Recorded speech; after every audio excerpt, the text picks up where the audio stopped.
Welcome into episode 48 of the Sports Desk. I'm your host, Splash. As always, we are joined with my boy, Jack.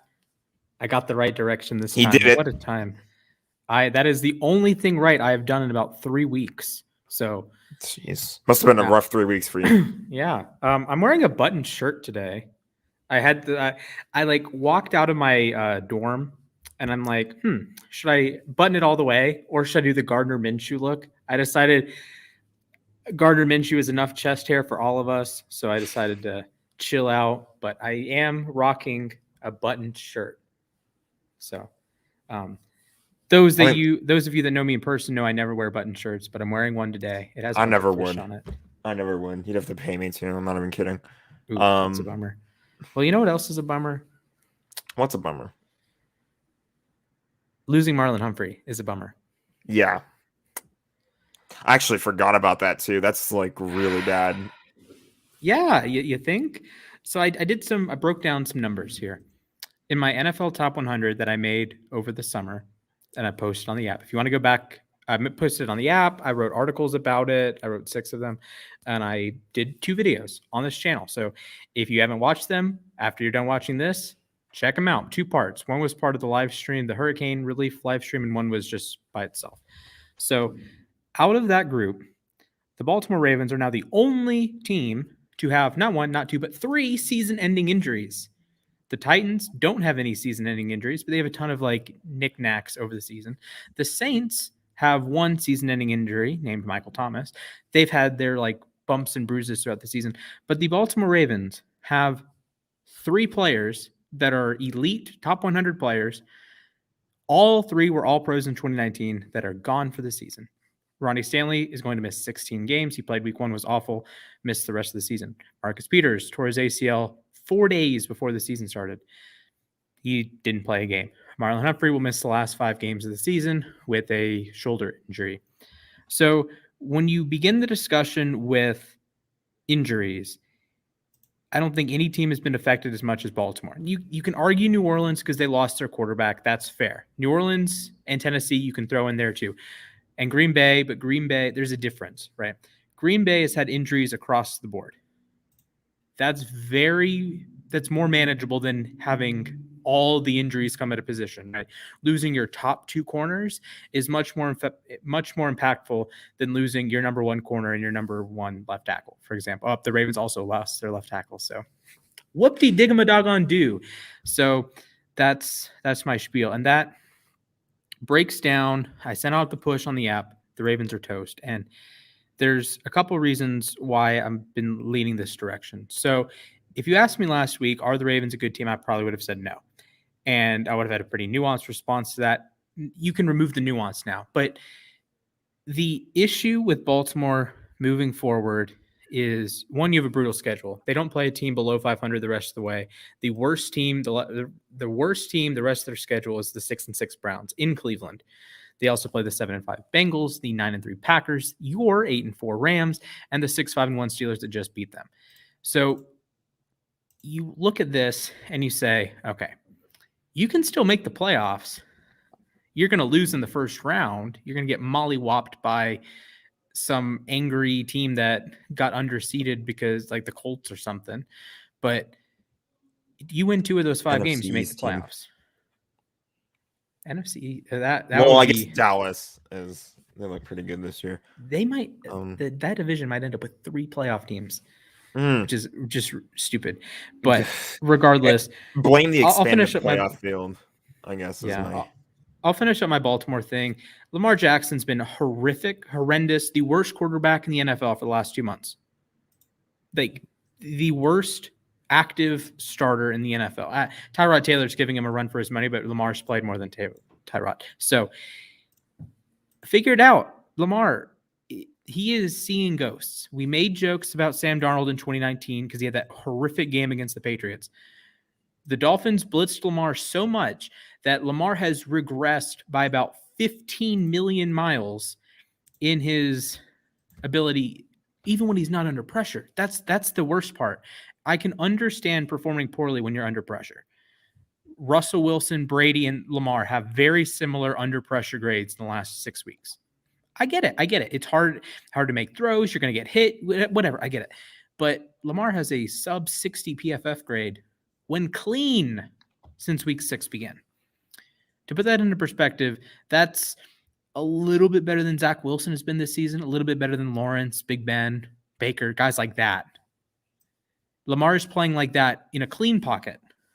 So he hasn't had a big time throw since the Miami game. And it's just been, of course, he missed a game. I get it. But, and the wildest thing is, if Lamar or Andrews makes one play, the Ravens beat the Steelers. And I would be giving you the same talk, but it would be from 9-3, not from 8-4. So as much as I love my Ravens, I think it's time to punt the season to 2022, which sucks because you're 8-4 and you have theoretically winnable games against Cleveland and Pittsburgh and Cincinnati and the Rams and Packers. The Rams and Packers are the toughest games, but both of those are at home. Steelers is at home as well. I don't trust the Rams in that game. I'm going to be real. I don't trust. Who's covering Cooper Kupp? Like, who's covering Cooper Kupp? No one. Anyway, well, no one in the league can cover him right now. But Anthony Averett, over under 500 yards receiving for Devontae Adams in a couple weeks. Like, are you kidding me? So there's my Baltimore spiel. Do you want to get into some hot takes? Before I do, I want to address this hot take in the comments. Actually, Ooh, this is why I said this during our mid-season award prediction show. I'm not predicting Cooper Kupp for Offensive Player of the Year. I'm predicting him for MVP. I'm going for the big one for Kupp. Oh yes, you did say that. I did. I said it would be Trent Williams. Especially after now, especially with the game he just played, I'm sticking by it. I think he's been insane with this offense as of late. So, well, you're right. I do want to say I'm beginning to lean Taylor. He leads. Taylor has not been bad. I'm not going to. He has 18 touchdowns. He has more touchdowns than some teams. Like, granted, I know it's the Giants, but he has more total touchdowns than the New York Giants. And it's weird. And you can make the argument, I guess, that Kupp has been more consistent throughout the season, while Taylor had a few weeks that he started off cold and then he was red hot. He's been red hot for 10 weeks in a row now. I think he has a touchdown in 10 straight games. But it's going to be hard to deny a guy with 2,000 scrimmage yards and 23 total touchdowns. Like, those numbers just don't happen very often. That's McCaffrey. That is prime Todd Gurley. That is prime with the year that David Johnson had that one year.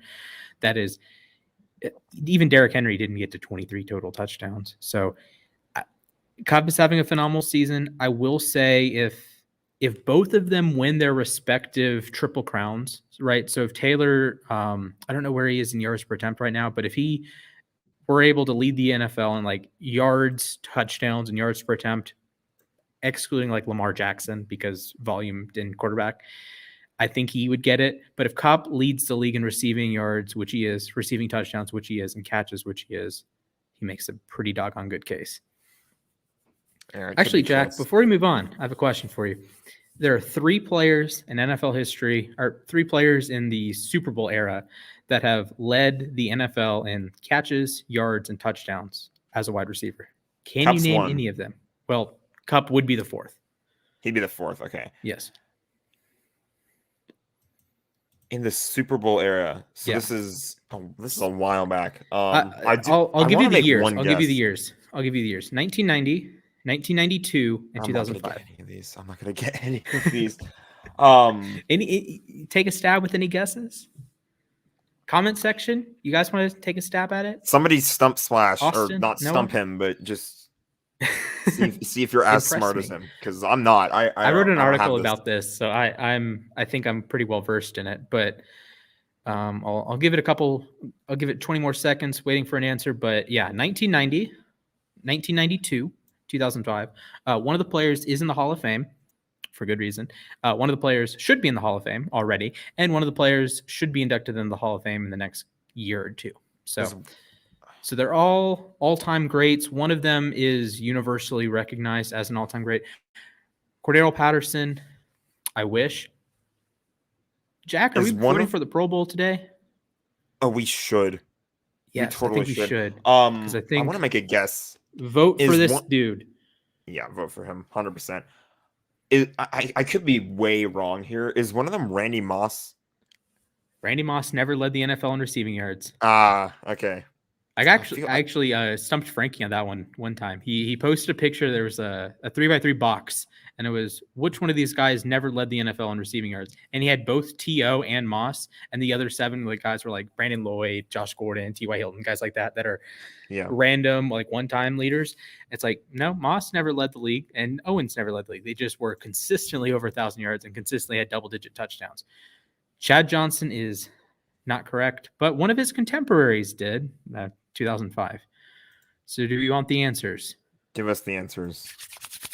In 1990, Jerry Rice won the receiving Triple Crown. I almost said Jerry Rice. That was the low-hanging fruit. I'll give you that one. I should have just jumped at that one, but I was like, I don't know why. I just can't think of what era he played in. So if you just say Owens, Rice, Moss, you would have gotten one of the 3. 1992, Sterling Sharp, one of my favorite receivers ever, eternally underrated. And Mike coming in at the last second. 2005 with Steve Smith. He and Larry tied for the league lead in catches. Steve Smith won in yards and got the lead in touchdowns. Future Hall of Famer, Ravens legend, Panthers legend, goes Steve Smith. And this has been your weekly episode of Squash the Splash. Yes. Bonk. So, let's get to hot takes. Right. Are you ready for? Yeah, let's eat. Doobie-doobie-doo. Oop. There we go. Did you watch Phineas and Ferb as a kid? I did. You were singing the Perry the Platypus song. Yes. That was in my head a couple days ago, actually. It's funny. I actually watched the Across the Second Dimension movie the other day. That movie's good. That movie's really good. I was like in a mood, and I have Netflix on my laptop, and I have Disney Plus on my laptop. Thank you, Dad. And I'm like, okay, well, what do I want to watch today? I didn't really want to watch The Last Dance or any more Mighty Morphin Power Rangers. So I'm like, I'm just going to plug in Across the Second Dimension. We're just going to watch Phineas and Ferb because I am a 20-year-old adult that actively watches children's movies. I can attest. I want to watch Ratatouille. We need to do a tier list of Pixar movies. Oh my goodness. What are we doing? We're supposed to be talking about sports hot takes, and here we are talking about kids stuff. It happens. What can we say? Nostalgia. Hey, I'm excited for the Sonic the Hedgehog movie coming out next year. There we go. Okay, I'm fascinated. Okay, here we go. Our friend FTV 1939. Water is 420% wet. That's called facts. All right. Now we have some real NFL ones or real sports ones. Chef Squill says, tune into his show tomorrow night, first of all. Teddy Bridgewater is the savior of the Broncos for quarterback and should be extended past the season. The savior. That's a big word. That is a bold call. Huge word. Good luck standing behind that one. I guess it was Tyrod Taylor that got benched. Teddy was not very good against Kansas City. No. I know Kansas City's defense has been really good. Nick Wright, calm down. But I don't know. I think Denver. Actually, this leads me perfectly into a question. So if you're a rival fan, right? If you're a Chiefs, Raiders, or Chargers fan, would you prefer that Denver sticks with Teddy, knowing they won't win a Super Bowl with Teddy? Or would you rather them be absolutely garbage, but keep throwing darts at the dartboard as really high draft picks? So would you rather the Broncos be 7-10 every season, but keep Bridgewater or keep Locke and keep being mediocre? Or would you rather them be absolutely terrible, but keep throwing darts at the dartboard? Honestly, I would rather they be mediocre because knowing that they would be like the 49ers, for example, too. If the 49ers were mediocre every single year, I wouldn't care. As if Garoppolo was their quarterback for the rest of time and they were always in that sort of 7-10 throughout, or 6-11 for the rest of time, then I'm perfectly fine with that because they'll never be a threat at 6-11 or 7-10. Okay. Maybe they'll win. They'll beat us a couple times. Maybe they'll win a couple wild games here and there, but they'll never actually be a playoff contending threat. But they won't be bad enough to get a good pick. They're kind of stuck in that limbo. So I would kind of go towards that area. Yeah, for sure. And then Noah, if you're still listening, you can chime in. Do you prefer the Jets being mediocre and going 6-11 every year, or do you want them cycling through quarterbacks, but they're 2-15, right? So I think there's kind of, I guess, two ways of going about it. being a Ravens fan is a little goofy here because you have Pittsburgh with Big Ben, and part of me wants Big Ben to stay because I know they're not winning a Super Bowl with Ben, but part of me is like, well, I would love them to go like 2-15. That would be awesome, but I don't want them to have a Bryce Young just fall into their lap, right? Yeah, exactly. Like you don't want the Browns to draft Baker Mayfield. Okay. Yeah, that's fair. I think that's fair. There's some organizations out there that the Jets fall into that organization that if your organization is bad enough, you'll take the risk. So that's fair. I think that's valid. So Yeah. I would say that Teddy Bridgewater is the savior is Carolina Reaper. Shout out to Teddy's time as a Panther. Teddy B. We all know and love him. Yeah, he had 5 turnover-worthy plays in the game earlier this season. Like that just doesn't happen unless you're Ryan Tannehill. All right. This one is Nene Goblin says Android never gets an update for you Stadium. I can't speak to that. Yeah, me neither. Talk to Noah. He's at Fella on the app. Noah, this is your chance to chime in. Yeah. All right. Jazz Filoa says Apple makes the best chips and they should let Windows users use them with specialized motherboards. And then Noah responds with salt and vinegar is better. What is going on? That's it. Funny. That's like literally the rest of the comment section. That's everything. Yeah. Okay. I have like computer chips out of my range of expertise. Jack, do you have any words? I just buy Apple products all the time. I don't know why. They're easy for me to use. So There you go. What are your thoughts on salt and vinegar chips? I don't know. That's like. I think they're solid. Like if they're the only thing available, I'll get them, but I'm not going to go out of my way to get them.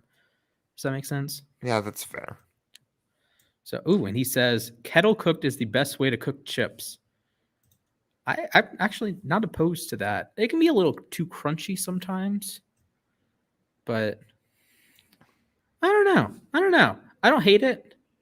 I think there's some value in chips. We should probably do a chips rating over the off season. Chips tier list. Yeah, that'd be awesome. Actually, while we transition into some normal stuff, I launched a new Instagram, and it's called Splash Reviews. So if you go on Instagram, I saw you did that at Splash Reviews. And today I uploaded my first video. I got a couple drinks from the Global Market on campus over there, and I reviewed them.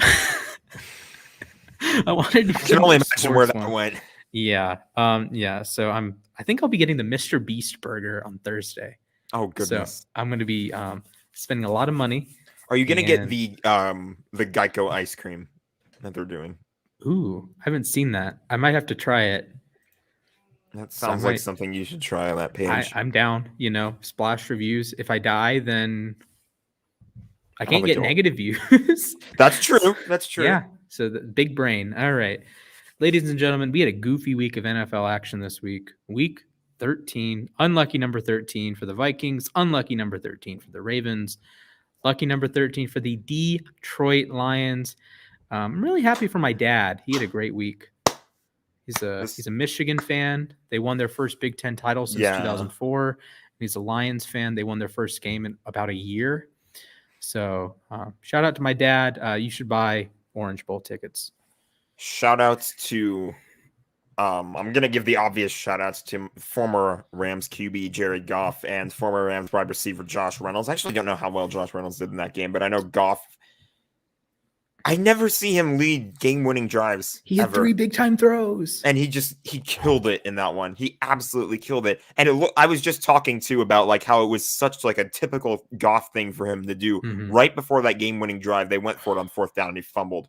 So I have no words to describe how ugly this call was. So I don't hate going for it on 4th and 1 there. I don't. I get it. Or 4th and 2. I don't remember what the yardage was. But I think it was 4th and 2. Why are you doing a rollout with Jared Goff? If there is any quarterback, a statue. Yes. If there is any quarterback in the NFL you do not want in that situation, it's Goff. You tell me all you want that, like the traditional, like the run first quarterbacks. So Hurts, Lamar, Taylor, those guys can make plays in space, right? Zach Wilson, Trevor Lawrence, they can make plays in space. Jared Goff is not mobile, so he doesn't have any sort of running upside. He's not going to pick up the first down with his legs. This is why, like the Jimmy Garoppolo read option on 4th and 1. I actually love the play call. I love the idea, but it's super, super, super low upside, and it has to be perfect because he's not going to break a tackle. He's not going to make a guy miss like a Lamar, like a Hurts would. But I liked that call because it was kind of out of the blue. A rollout with Jared Goff? What is just dumb. are you doing? But oh man, it almost backfired, but he responded really well.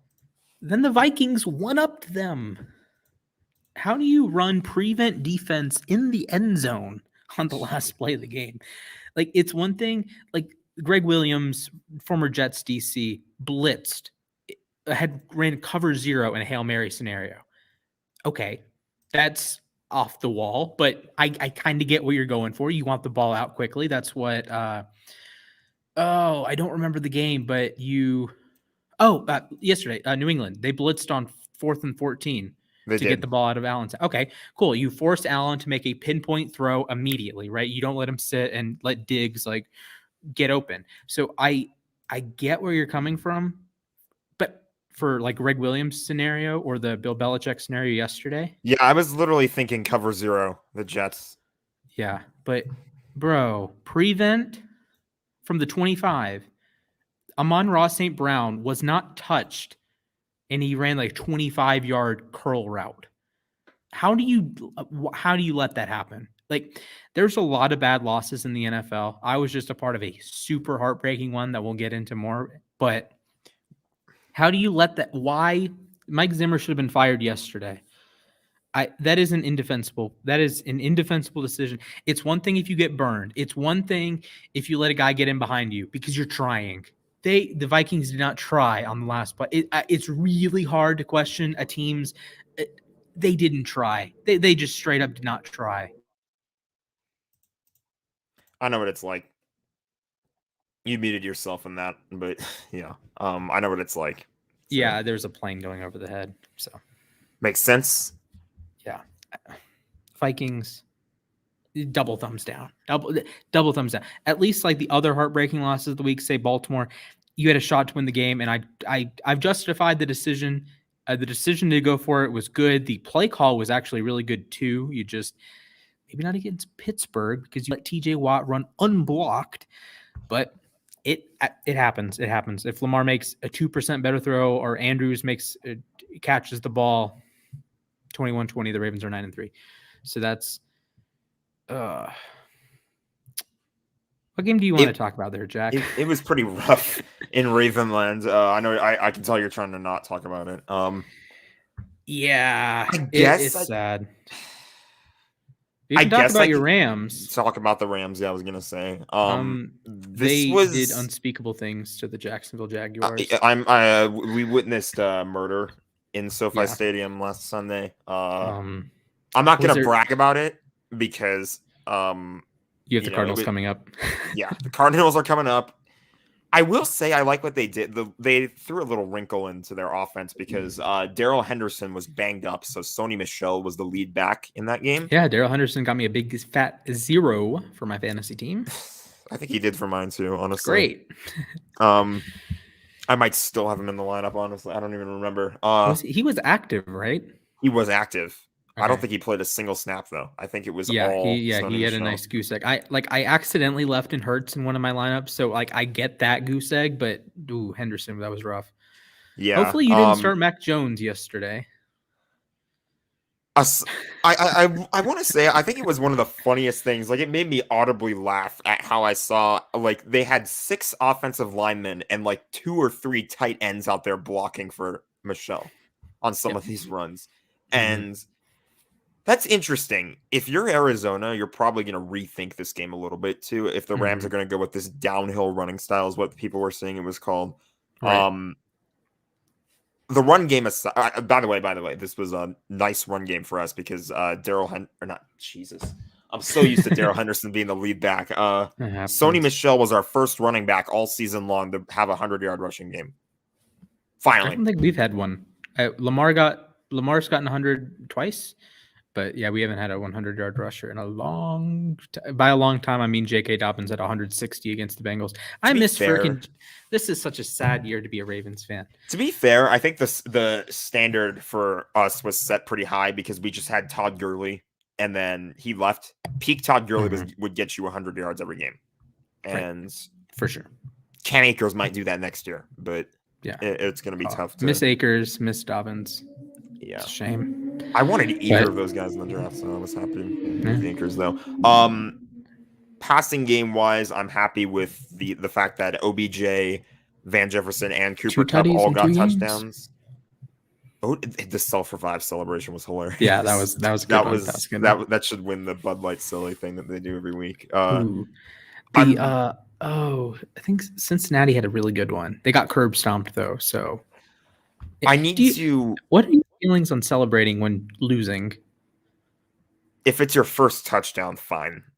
I get it, but when you're getting your butt kicked out, just walk it off. Okay, because I think the Mixon scored and it made it 24-22, and they had a huge celebration. Okay, in that case, yeah. Like if you're into the game, then sure. It really depends on the score. Like if you're getting blown out, then just walk it off. But if you're like in a close game, yeah, you can celebrate.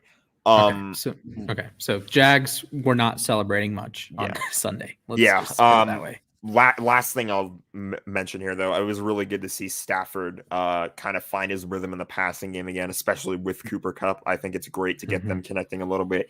Got OBJ a touchdown. He feels good about things. Sean McVay was mic'd up for this game, and in that mic'd up video, he sounded like he was pretty happy with where the team was. So, we're bouncing back. Hopefully, it's momentum. Like I said, it's not going to convince me that this team is fully back in form yet because it's the Jags. The Jaguars are not very good at football this year. So it is the Jags. So one thing before we wrap up there, Aaron Donald had a 95.8 PFF grade. Aaron Donald trains with knives. He is 95.8. Unreal. And he threw James Robinson to the ground. He literally picked him up and threw him on the ground, and Jalen Ramsey had the revenge game fumble recovery. Yes. Congratulations to the Rams. They are now 8-4 and in the right direction with a trip to Glendale on Monday. Monday Night Football. That's going to have – I have my football stress ball with me here, and it's just going to have me going all game long. Okay. Hear me out. I will be home by then, so I will have ESPN on my TV. We can do a live stream. You can watch me. Yeah, we can live stream the game, and I'll be yelling at my parents to be quiet. Let's do it. We should do it. Yeah, why not? We're planning on it Thursday because I can actually watch it on the TV and here, and I probably won't be bothered. So that's true. I forgot we are planning on Thursday. So we're planning it for Thursday. We'd like to do it Monday too. I'm gonna have to figure out how to do it from home, but we have the playoffs. The playoffs are afoot. It is clinching week in the NFL. Week 14. There are 3 teams, 1, 2, 3, that have an opportunity to book their ticket. Speaking of that Arizona game this week. Yeah, speaking of that Arizona game, it's simple. Cardinals win, they're in the playoffs. Cut and dry. There's some goofy other ones, but we are about simplicity on this show. I don't know what 2 + 2 is, but we're about simplicity, so we're going to give you the 3 easiest paths to the playoffs. If you want to know the more difficult ones, I posted the full list on the U Stadium app. I even put it in the breaking news tab. Thank you, Frankie. So check that out if you want to see that. And Jack, while I'm going through those, do you want to pull up the Wheel of Parody? Because I really want to look at that again. Oh, I need to find that actually. I'm preparing for our hockey jersey tier list segment in the background. There are a lot of jerseys we have to get to, so. Okay. Don't mind me, but find the Wheel of Parody real quick. I'm going to go through the playoff picks. So Cardinals, simple, win over the Rams. They are in the playoffs. They are booked 11-2. Would be a great job for Arizona. Playoff clinch number 2, the Green Bay Packers. They have a permutation that they can clinch the playoffs without clinching the division. We're not going to talk about that. Again, we are a simplistic show here. For them to clinch a playoff spot, by virtue of winning the NFC North, they need the Vikings to lose on Thursday Night Football against the Steelers. Go Vikings. And they need to beat the Bears on Sunday Night Football. Congratulations to the NFC champion or NFC North champion Green Bay Packers. They'll be 10-3, and they will be the requisite 5 games actually. To be up fair, on the Vikings. That's something I was saying before the season even began. The Packers were pretty much going to win the NFC North. So. Oh yeah. See, I kind of was leaning Vikings for a little bit, and then you have like the Aaron Rodgers thing, and the Vikings are just kind of goofy, you know. They just lost to the Lions. Yes, they just lost to the Lions. So, with that said, one more team can clinch a playoff spot. That, my friends, is the Tampa Bay Buccaneers. Like the Packers, they have 2 permutations. They can go through the division, or they can clinch a playoff spot without needing to clinch the division. But at this point, they're going to clinch the division. It's just it's week 14. That's how math works. They would need to lose an astronomical number of games and have everything go in the wrong direction for them to end up missing the playoffs. But if the Bucs win over the Buffalo Bills, easier said than done. 2, get the Saints to lose to the New York Jets, easier said than done. And 3, get the Carolina Panthers to lose to the Atlanta Falcons, easier said than done. Then, hey, they will book their ticket to the playoffs, and it'll be Tampa's first division win since 2007. So how do we feel about that? I don't think it happens this week because I don't trust Atlanta to beat Carolina. Like I could care less about the Jets and the Saints, but I don't trust the Falcons to win a game. So we have the beautiful wheel of parity. There it is. My Ravens are better than your bum team, but your bum team is also better than my bum team. So. Hey, we'll find out for sure this season later on. Yeah, we are. We will. What's the fastest Ravens to Rams thing that I can think of? Let's see. Ravens beat the okay, we beat Cleveland. We beat Detroit. That one's the obvious one. Detroit beat Minnesota. I'm just going down the list. You could go Rams beat Seattle. Who did you? Oh, wait, you could go. Oh, yeah, you beat the Bears. Okay, you could go. Yeah, we beat the Bears. Rams beat the Bears. Bears beat the Bungles. Bungles beat us. Bears also beat the Raiders, ironically enough. And then we could go. Ravens beat the. We play you guys. Ravens beat the. You guys haven't lost much. We've lost 4 games. Did you beat the Packers? No. No, we haven't played them yet. You guys have lost to Arizona once, San Francisco once, Packers once, and the who was that last team? Who was the other one? Oh, Titans. Okay. Oh yeah. So, yeah. That game okay. was a stinker. We can go. Ravens beat the Browns. Browns beat the Texans. Texans beat the Titans. Titans beat the Rams. There you go. There you go. Parity. So my team is better than yours, but your team is also better than mine. So I think both of. I would pick the Rams in head-to-head right now. So yeah, there's the wheel of parity. Thank you, Field Yates. There are some things I'm not confident in a head-to-head right this second with, but I mean, who the hell knows?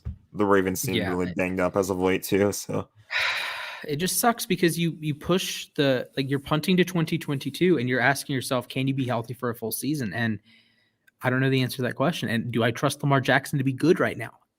I don't know. I'm about to write an article saying that he's seeing ghosts. He has a combined PFF grade of 70.8 over the last 2 weeks.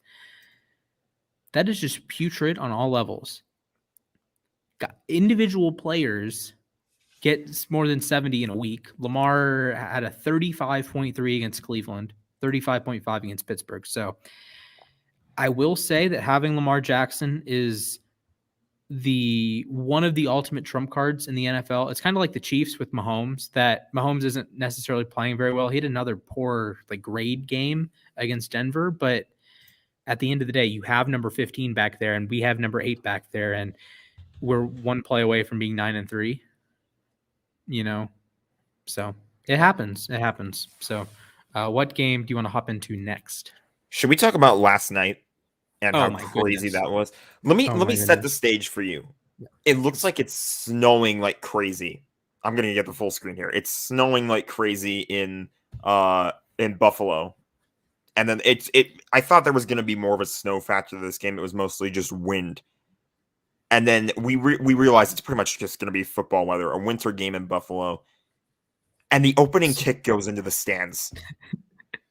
Here we go, ladies and gentlemen. Okay, I'm It's going to gonna be do a that kind of night. reenactment. My arms are the uprights. This is what happened throughout the game. Wait, let me do this the right way. Oh, wait. Wait. This way. Okay. This way. There we go. It went through. Yeah.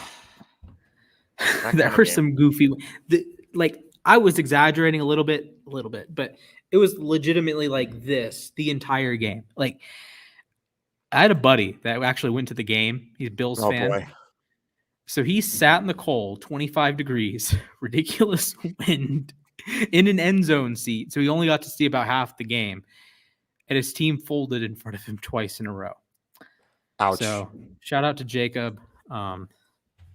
That's a tough. Hey, he beat me in a Tyler Boyd game. So it all comes full circle. So Mac Jones attempted 3 passes last night. I think that's near a record for the fewest passes attempted in a win. Yeah, since the merger, the Buffalo Bills are the only team to attempt 2 passes and win a game. They did that in 1978. Ironic. Been almost 50 years. So yeah, the irony is strong there. Congratulations, Nick Folk made 2 field goals. 2 field goals. This doesn't seem like the type of game where Nick Folk would do well. But he did. He was awesome. Yeah, He's been awesome all season. He might be a Pro Bowl vote if we do Pro Bowl voting later. He might end up. You might as well. I'm going through like a lot of these hockey jerseys prepping for the tier list, so you might as well Pro Bowl vote, and I can chime in. Yeah, I'll pull it up real quick. And any other games you want to touch on, or do you just want to do some Pro Bowl voting? You can go rapid fire through the games. Arizona. Let's see. They won against Chicago though, so that's. Oh, Andy Dalton threw 4 picks. He actually ended up with a halfway decent PFF grade, but he did throw 4 picks. So Miami looks pretty good. Their defense Miami's is the second hottest team in the NFL behind New England. Brian Flores, man, I knew he was going to be something good, and so far he's looked really good with his defense. How about the Seahawks too, holding off the 49ers? That was a close one. Sorry, Mom, I'm going to say it. That game was on crack. Gerald Everett had one of the worst games I think a position player has ever had. He was directly responsible for 2 turnovers inside the 5. You do not turn the ball over inside the 5 and still have this giant role on the offense. It's ridiculous. That was just so bad. He botches a reception. He botches a reception pick. Really? And then they do a shovel pass. I thought it was a really smart play call. Really safe play. They're going to kick a field goal with 4 minutes left. Ironic, a safe play call from Pete Carroll. Yeah, a safe play call. Ball gets punched out. And you're like, how does this happen? Bro, and then he lost a fumble earlier in the game too. So he lost 2 fumbles and directly led to Wilson's interception. What a disaster for Gerald Everett. And what a disaster for the 49ers. That hurts them too in the divisional race. Yeah. They were there. Yeah, they were 1 game behind the Rams. You had it essentially locked up. You beat Seattle. Seattle's been putrid with Russell Wilson the last few weeks. Just lock it up. You'll be 1 game behind. You have the 6th seed in your grasp. They're the 7th seed, and now you're sitting 1 game above this cluster F of, I guess, half a game up on the Eagles. And then if you're 5 and 7, the Vikings, you're 1 game behind the Giants, or 1 game behind the Niners. Saints, Panthers, Falcons, some of the worst. Well, the Saints aren't that bad, but Like the Falcons are 5-7. Their quarterback issues, I think, hurt them a little bit. Quarterback issues with the Saints. Yeah, the Saints, like I said earlier in the show, Saints, Titans, Ravens have just been hammered with injuries. So you hate to see it. You absolutely hate to see it. Thank you, Seattle, though, for helping us out. Yeah. The Colts steamrolled the Texans. Good win for them.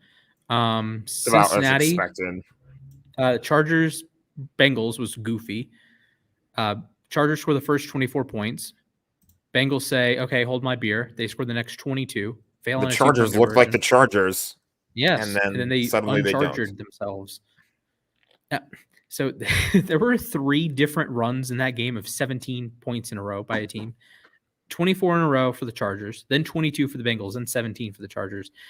Kansas City, Denver just looks shot. Raiders, Washington, the R words. That was a fun game. That was a lot of fun. The R words have won back-to-back games, 17-15. The Washington reskins is one that I've heard a lot. That one's pretty funny to me. Oof.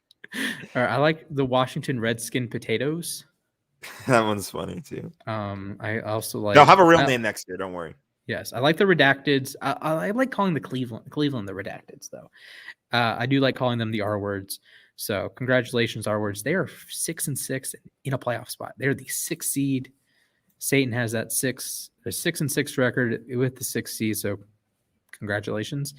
Good job. Dallas molly-whopped the Saints on Thursday night. Nothing to touch on there. That one was Giants Dolphins was ugly. Eagles Jets was fun. Minshew Mania is back. I always see Gardner Minshew as the guy who likes to ruin tanks. Gardner Minshew. I wouldn't say the Eagles are necessarily tanking. I wouldn't say they're tanking, but he did that. I think for Jacksonville, he really did that. Like Jacksonville last year was miserable, but Gardner Minshew wasn't. Like he was winning. He won them week 1. Yeah, in really last year he should have ruined the tank, but then the Jets their way to 2 wins. Sorry to open up bad wounds. Listen, we've had a lot of bad memories today that we're reliving. Yes. So yes, why not bring up another one? This is why we have our fair share of bad. I was literally on the stress ball a little bit, but when the game started out last Sunday, I was like, I've seen this team do it before, but you don't want to lose to the Jags. But yeah, Minshew was kind of tank proof in 2019. Then Jacksonville was so bad last year that it just didn't matter who you play. Well, if you played Minshew, you had a shot. If you played a human being called Jake Luton or another human being like Mike Glennon is starting NFL games in 2021, ladies and gentlemen. If you start Jake Luton, you're going to lose. If you start Mike Glennon, you're going to lose. But if you start Gardner Minshew, you might not lose. And the Eagles proved that again. Mike Glennon started on Sunday against the Dolphins, was a disaster. He might be injured. So Jake Fromm, oh boy, is getting the start against the Chargers. Is he sponsored by State Farm? I hope so. Would there be anything more Chargers than losing to a 3rd string quarterback? That's very, and not even like a good one. You know what? Like a Cardinals Jones thing. This is at home. I always make fun of the Chargers special teams.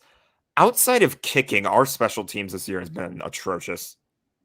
It's not been great. Like you had JJ Koski come off the practice squad and then fumble against Green Bay. Yeah, Fantasy Couch is he's spitting. Jake Fromm is elite. Kirby Smart is an absolute genius. Why bother? Why bother with Justin Fields when you could have Jake frickin' Fromm? Yeah, go win your national champion. Oh wait, you blew a huge lead in that game. Oops. Yeah, good job, Georgia. Yeah, all those wins over Arkansas by a bunch of points and Florida by a bunch of points and LSU. Yeah, all of those really, really matter when you get curb stomped by Alabama in your home state again. What are you doing, Georgia? Making me happy. That's what you're doing. Thank you, Georgia, for fueling my happiness for 20 years. Congratulations. You're going to beat Michigan and lose to Alabama again. Should we move on the Pro Bowl voting? I think we should. Oh my goodness. I know you hate the Chargers. I think I hate Georgia more. If that's possible. I All think it right. could be possible. Okay. I think it could be Quarterbacks. possible. I hate the Chargers as a franchise, I'll say. The team, it's a good team. It's a really good team, but they So just need to leave the city. before we get into this, I have two ideas here. I think the Pro Bowl voting is stupid here because we pick 6 players per position. So we pick the same number of quarterbacks as wide receivers. I think that's just dumb, right? Because I'm picking like the 6th best quarterback in the NFL is not necessarily an elite quarterback this year. The 6th best wide receiver in the NFL is elite this year. So don't you have to do 3 per conference though?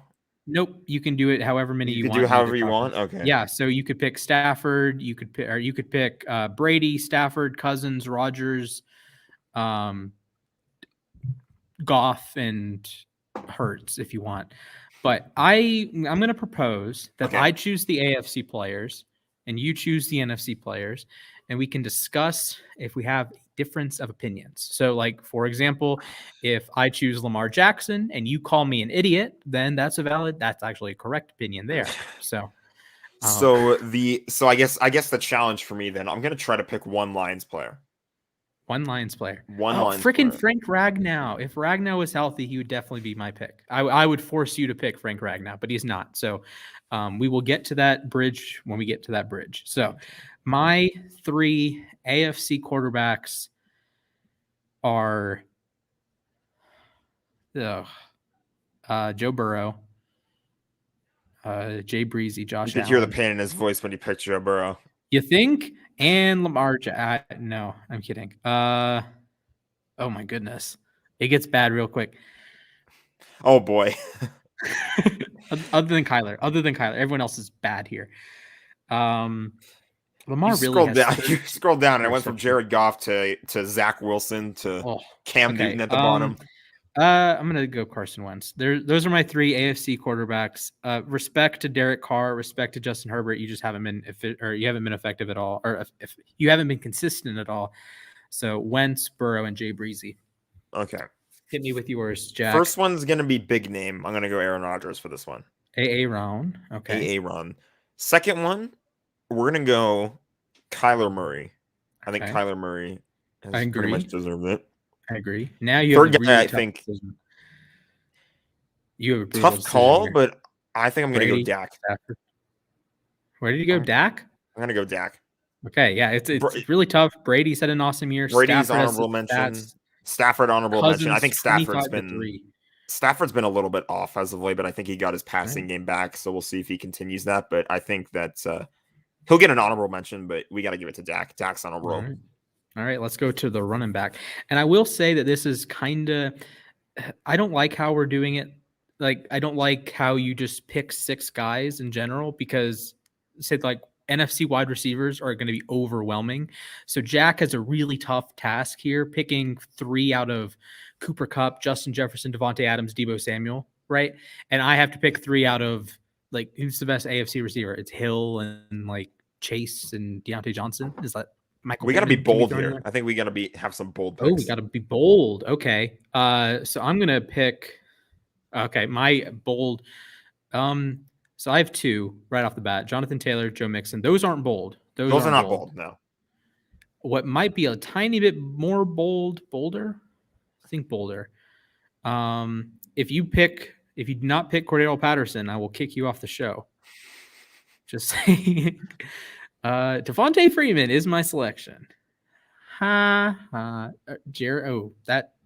would honestly pick Derrick Henry still, but Jeremy McNichols being the representative for the Titans is kind of funny to me. That's funny. So I will say it's hard to be like controversial here, but I will go with Austin. I wish Javonte Williams was available. I will go with Austin Eckler there. He is available. Okay, I'll go Austin Eckler. So I'll take Taylor, Mixon, and. Do I take Zeke for the low-hanging fruit? I already picked 2 Cowboys players, but. Pick whoever you want, as long as they join Cordero. Yeah. Dalvin Cook seems like he's had a little bit of injury problems, but I still think he's playing pretty well.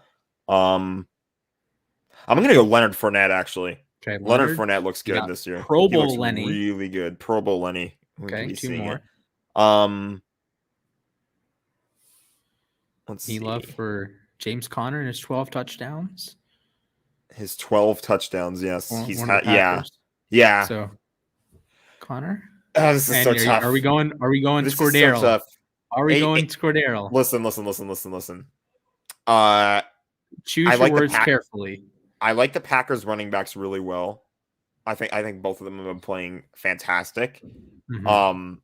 Montgomery has been a bright spot for the Chicago Bears. Agree. It's got to be Cordero Patterson though. It has to be. Thank you. I wanted to like pick somebody else and then say just kidding, but no, it's I couldn't make it work. So it's Scordero. Yeah, Scordero Patterson. Shout out to Noah in the chat. Wide receivers when it loads. Wide receivers is going to be really tough for you. To me, all three. I have one name in mind that it's completely biased, and the rest I just have no clue. Okay. Here we go. Yeah, this is. I'm not gonna have fun with this. Okay. You get these 4 people to sort through, so that's fun. Deontay Johnson had a monster game against Baltimore. Shout out to Hollywood Brown for being on the third page or the 3rd level. This is tough. Okay. First of all, I am going to go with Tyreek Hill. I think the 2 easy picks are Chase and Hill. I think those are the slam dunks. Statistically, they're both awesome. And then you have a conversation of Allen, Deontay, Diggs, Pittman. And then you can even go Waddle, you can go Mike Williams, you can go Marquise Brown. As much as I had Marquise Brown in my Pro Bowl roster for a long time, I think he got passed 2 weeks ago. But this is tough. Hunter Renfrow has had a nice season with the Raiders. I have plenty of hockey jerseys to go through still, so take your time. Yeah. T. Higgins has had a couple hot weeks in a row. T. Higgins has looked pretty good. Corey Davis is done for the year. I could go for my boy, me score Easyman. Laviska has been a disappointment. Sammy Watkins. You got your boy Odell there. Judy and Julio, Donovan Peoples-Jones. But I think at the end of the day, I'm going to make this decision, and it's just the stats, right? The stats. And I think statistically, you have to give it to Stephon Diggs. He's within 30 yards of Allen and Deontay, and he has the extra touchdown over them. Could it change? Yes, but we're not here for changes. Jack, hit me with your 3. Okay. I said one was obviously biased, and that's Cooper Kupp. We'll get that one out of the way. I wouldn't say it's biased, but he's been going off this year. Like even from a non-biased standpoint, Cooper Kupp has just been insane on another level. I don't. I'm going to guess I don't have to do any scrolling. You're going to choose 2 out of these 3. It's really hard to pick anybody else. I'm going to be honest. Yeah, even like Godwin's had a good season. You can't pick him. Like just for entertainment's sake, I'll pick Debo. Okay. Even though I cannot stand Debo, I will pick Debo. Actually, don't hate it because he doesn't include his rushing production, and he's going to end up missing a couple games, so his stats are going to be a little deflated. But it's just so tough to leave Jefferson or Adams off. Like this is one that I would easily pick the top 6 if it wasn't if I didn't want to do it conference based. Sorry, Stephon. So, but we got Aaron Rodgers in there. We might as well get Devontae Adams in there. We'll get the last dance reunited. I don't think I could leave Justin Jefferson off. I can't either. It's really hard. It's pure entertainment value why I picked Debo, but it's hard to leave Justin Jefferson out. And I know if we weren't doing it on this system, we would definitely have him in there. He was a slam dunk. Huge year for him. All right, now we get the most entertaining part of this whole segment. Actually, second most. We have long snappers later. We have fullbacks now. We have long snappers later. There are only 8 available options here. But we have to more choose. Than I do. Yeah, but we have to. Juszczyk is the only obvious one. I feel like. Yeah, to Ricard. So Ricard, Janovich, Jakob Johnson. They're like, I don't know what analysis you want me to give there, but Ricard, Project Pat, Yanovich, Janovich, and Johnson. So you got Juice. Pop this hat. It was like a size too small. This thing is really tight. Yeah, Juszczyk's the obvious one. You know what? I'm supposed to pick one Lions player, so we might as well do it here. Oh my goodness! I had one in mind, actually. I had one in mind, but we can get to that later. Okay. And CJ Ham or CJ Ham? Smith. Okay. Just do CJ Ham. There we go. I don't know. So the most important part of any Pro Bowl roster, the fullbacks. I would be very surprised if it wasn't Juszczyk and Ricard in the Pro Bowl again. With all due respect to Andy Janovich, but Ricard and Juszczyk are like the guys. Like they are, like they are the fullbacks, right? It's Juice is obviously better than Ricard, but they're their own players, right? They are difference makers. You know, Ricard with his blocking and being 300 pounds, Juice with his ability out of the backfield. Tight ends. This is, is this controversial? Mark Andrews has been the best tight end this season. Like, I don't think it should be, considering the quarterback quality. How Lamar has been like awful for 2 months. But I would go Marky Mark. Yeah, he's been really good. His drop in the last game aside, I think he's been fantastic. Yeah, and I like Pat. I like Hunter Henry. I can kind of go back and forth there. Dawson Knox had a huge game. But I am going to go Hunter Henry. You know, he has been a rock solid contributor week in and week out for that Patriots team. So, yeah, There's a lot of good ones on here. Hunter Henry. Eric Tomlinson was a bum the other day, so that's a bummer. But anyways, your 3 tight end selections, Jack. George Kittle. All right, George Kittle. He had a monster game against Seattle. 180 yards, 2 tutties. I said I had one in mind. That's TJ Hawkinson. TJ Hawkinson. I think I'm going to go with TJ Hawkinson. I think he's having a pretty solid year, actually. Yes. Rock solid year, 4 tutties, 583 yards for a pretty poor. Isn't Darren Waller like, he's not out for the year, is he? I don't think he is. I think it was a 1-week injury. 1 week. He's AFC. Yeah, he's AFC. Is it controversial to take Henry over Waller? Maybe. I think it's just expectation with Waller. He hasn't lived up to expectation this year. So we have this is a fun one. You got Pitts there. You got Goddard, Schultz. Conklin's a fantasy legend for me. Gronkowski's been awesome in limited action. Ertz has scored a bunch of tutties. I think we go Kyle Pitts. All right, Kyle Pitts it is. Now we head on. Now we get the fun ones. Tackles. Okay. Offensive line. This is not my area, so Andrew Whitworth, and that's about it. See, I love the NFC tackles this year. The AFC tackles have just been kind of all over the place. So I'm gonna have a tough time picking. I would have a much easier time with the NFC ones here. If the page would load, please, school Wi-Fi that I'm paying thousands and thousands and thousands of dollars to work. Thank you. Okay. So this is where the fun begins. Deion Dawkins has been pretty solid this year. Orlando Brown has picked it up over the season. George Fant has been rock solid for the Jets, playing left tackle.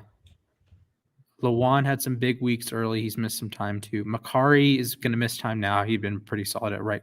Colton Miller, slam dunk, easy pick. Morgan Moses. Storm Norton's been atrocious. Okorafor. Michael Wenwu.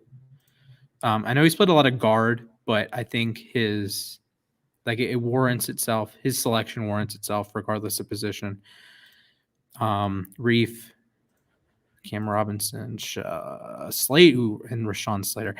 I'm going to scroll through, make sure I'm not missing anyone, but those would be my 3, I think, slam dunk picks with Slater, Colton Miller, and Micah Wenwu. So, Jack, the floor is yours, buddy. There's actually a lot more. I said it was like as a joke, it was like to pick at least one Lion, but I like Penei Sewell here. Sewell has picked it up in recent weeks. He has. There's a lot of choices. Trent Williams is a slam dunk pick. Trent So Williams, Trent, unquestionably. Whitworth too. Yeah, let's get Big Whit in there. Why not? I think right. it might be his last season, so we might as well send him out with a bang. Okay, you got one more. This is tough. Tyron Smith's had a great year, but he's missed some time. Tristan Wirfs has had a great year. Ramczyk has had a great year. He has, but he's missed time. Penny Sewell has been really, really solid, playing both tackle spots. Brian O'Neill is solid as always. Jordan Mailata is one of the best contracts in NFL history. It looked like an overpay, and then they get elite left tackle play out of it. Havenstein's been good for you guys too. He has. Havenstein has been insane. It'd be biased if I picked 2 Rams, but I might. Teron Armstead misses a bunch of time every year, but he's so good. Tough call. Hit me, Jack. Let's see. Might just go Havenstein. We'll go full bias. Rob Havenstein. Okay. Next position. I mean, he's not playing bad. Yeah, I think I would have gone Tyron Smith there, but I actually might have gone Wirfs. Either or. I think either or. I consider Wirfs too. Havenstein's having an awesome season.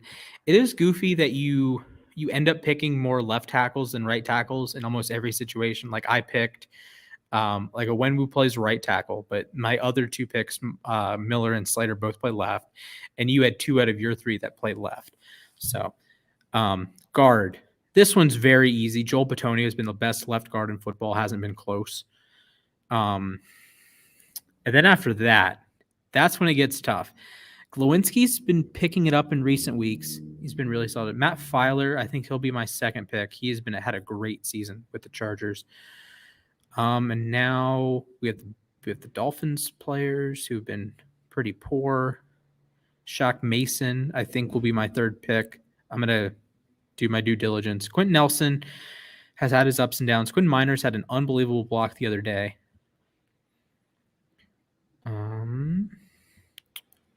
Trey Smith has been so good. Joe Tooney has been solid. Wyatt Teller. Teller is a tough one to leave off, but I think I am going to go with Shaq Mason when I get back to him. We got Shaq Mason, Matt Filer, and Joel Bitonio. So those are my 3 picks. Okay. Jack, hit me. I need some background on some of these guys too. Okay. Some background. Can do that. I mean, the Rams guards have been fine. They've been fine. I wouldn't vote for them, but they've been fine. Yeah, I'm not complaining about them or anything, but I wouldn't Pro Bowl vote them either. Chris Lindstrom, Marpet, and Martin are awesome. It sucks that Elgin Jenkins. Zach Martin, right? Yeah, Zach Martin. Yeah, go Zach Martin. Okay, Martin. Lindstrom and Marpet probably would be the top of my list. Scherf historically has been pretty good. This year, nah. Tomlinson's been nice. Trey Turner, shout out to him. He's in my team of the week this week. So I would go 2 out of the 3 with Tomlinson, Marpet, and I'll go Tomlinson. I'll go with that's him. not the right one. There we go, Tomlinson. Yeah, I would go Marpet or Lindstrom. Marpet's been a little bit better, but Lindstrom's played every game. So I would just we'll go Lindstrom to stay consistent with the fact that I've been picking a lot of healthy guys, even though I just tried to pick Darren Waller and I'm not picking for the AFC. It's all good. All right, 6 centers. This is another one that I disagree with. That you're it's weird when you have 32 players and you pick 6, and then you have wide receiver and there's 100 options and you have to pick 6. So, oh well, it happens. Can we load, please? Okay. AFC Centers.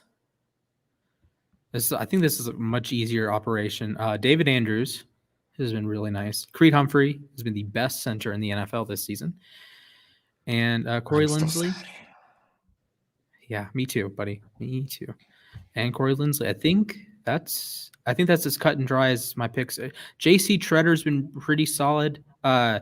Humphrey and Linsley for sure over him. And I think you can go either way with Andrews and Treader. So if I do this again, I might pick 5 Browns on the or 4 Browns on the offensive line, even though Conklin's out for the season. So, Jack, hit me with it. I won't go Brian Allen. I think he actually got hurt in the last game too. He's Coleman Shelton was playing in his relief. I don't think he did terrible though. I don't hate Hennessy either. Hudson hasn't been quite as good as he usually is, but Kelsey, rock solid per usual. Yeah, we'll go Kelsey for one. Eric McCoy, I really liked him out of the draft. I don't think he's been that great this season. So, Pochich was in my team of the week last week, not this week though, because Creed actually made it for the first time. He's having an all-pro season. He finally makes team of the week. Alex Mack's been fine. Ryan Jensen's been pretty good. Thank you, Austin. I just now saw this comment. Thank you. There was no way I was going to leave Big Wit out. All right, what are we thinking?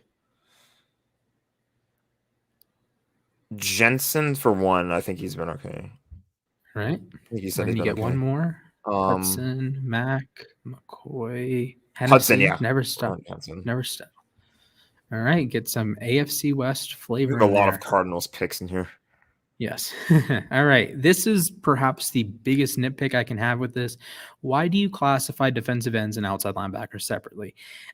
I get for the sake of like an actual football play, they're a little bit different, but for modern NFL point, they're the same, right? There's, in terms of like a Myles Garrett role versus a TJ Watt role, they're a little bit nuanced because like Garrett never plays coverage while Watt has some of his snaps dedicated to coverage, but it's very stupid that you have to choose 12 edges and 6 of every other position, right? And especially if one of your outside linebackers is like a traditional outside linebacker as opposed to a pure pass rusher. So anyways, defensive end, I get to choose 3 for the AFC. And I think the decision here is very easy. Myles Garrett, Max Crosby. I'll scroll through so you guys can see the names. So I'm not glossing over TJ Watt because he's not in this section. So the easiest picks are Garrett and Crosby. I'll scroll through the names so you guys know what I'm talking about. Jacob Martin has had a really good year with the Texans. He's a one bright spot on that entire organization. Kwity Paye has had a lot of pressures. Majibike was not very good the last game. A'Shawn Robinson. A'Shawn Robinson's been pretty good. Yeah, so there's the full list. These are like the bigger bodied edges. Rousseau, Wilkins. These guys are 2 totally different players, but they're classified here. Wilkins is a traditional run defending tackle type, and Greg Rousseau is a super athletic edge. Kwity Paye, same thing.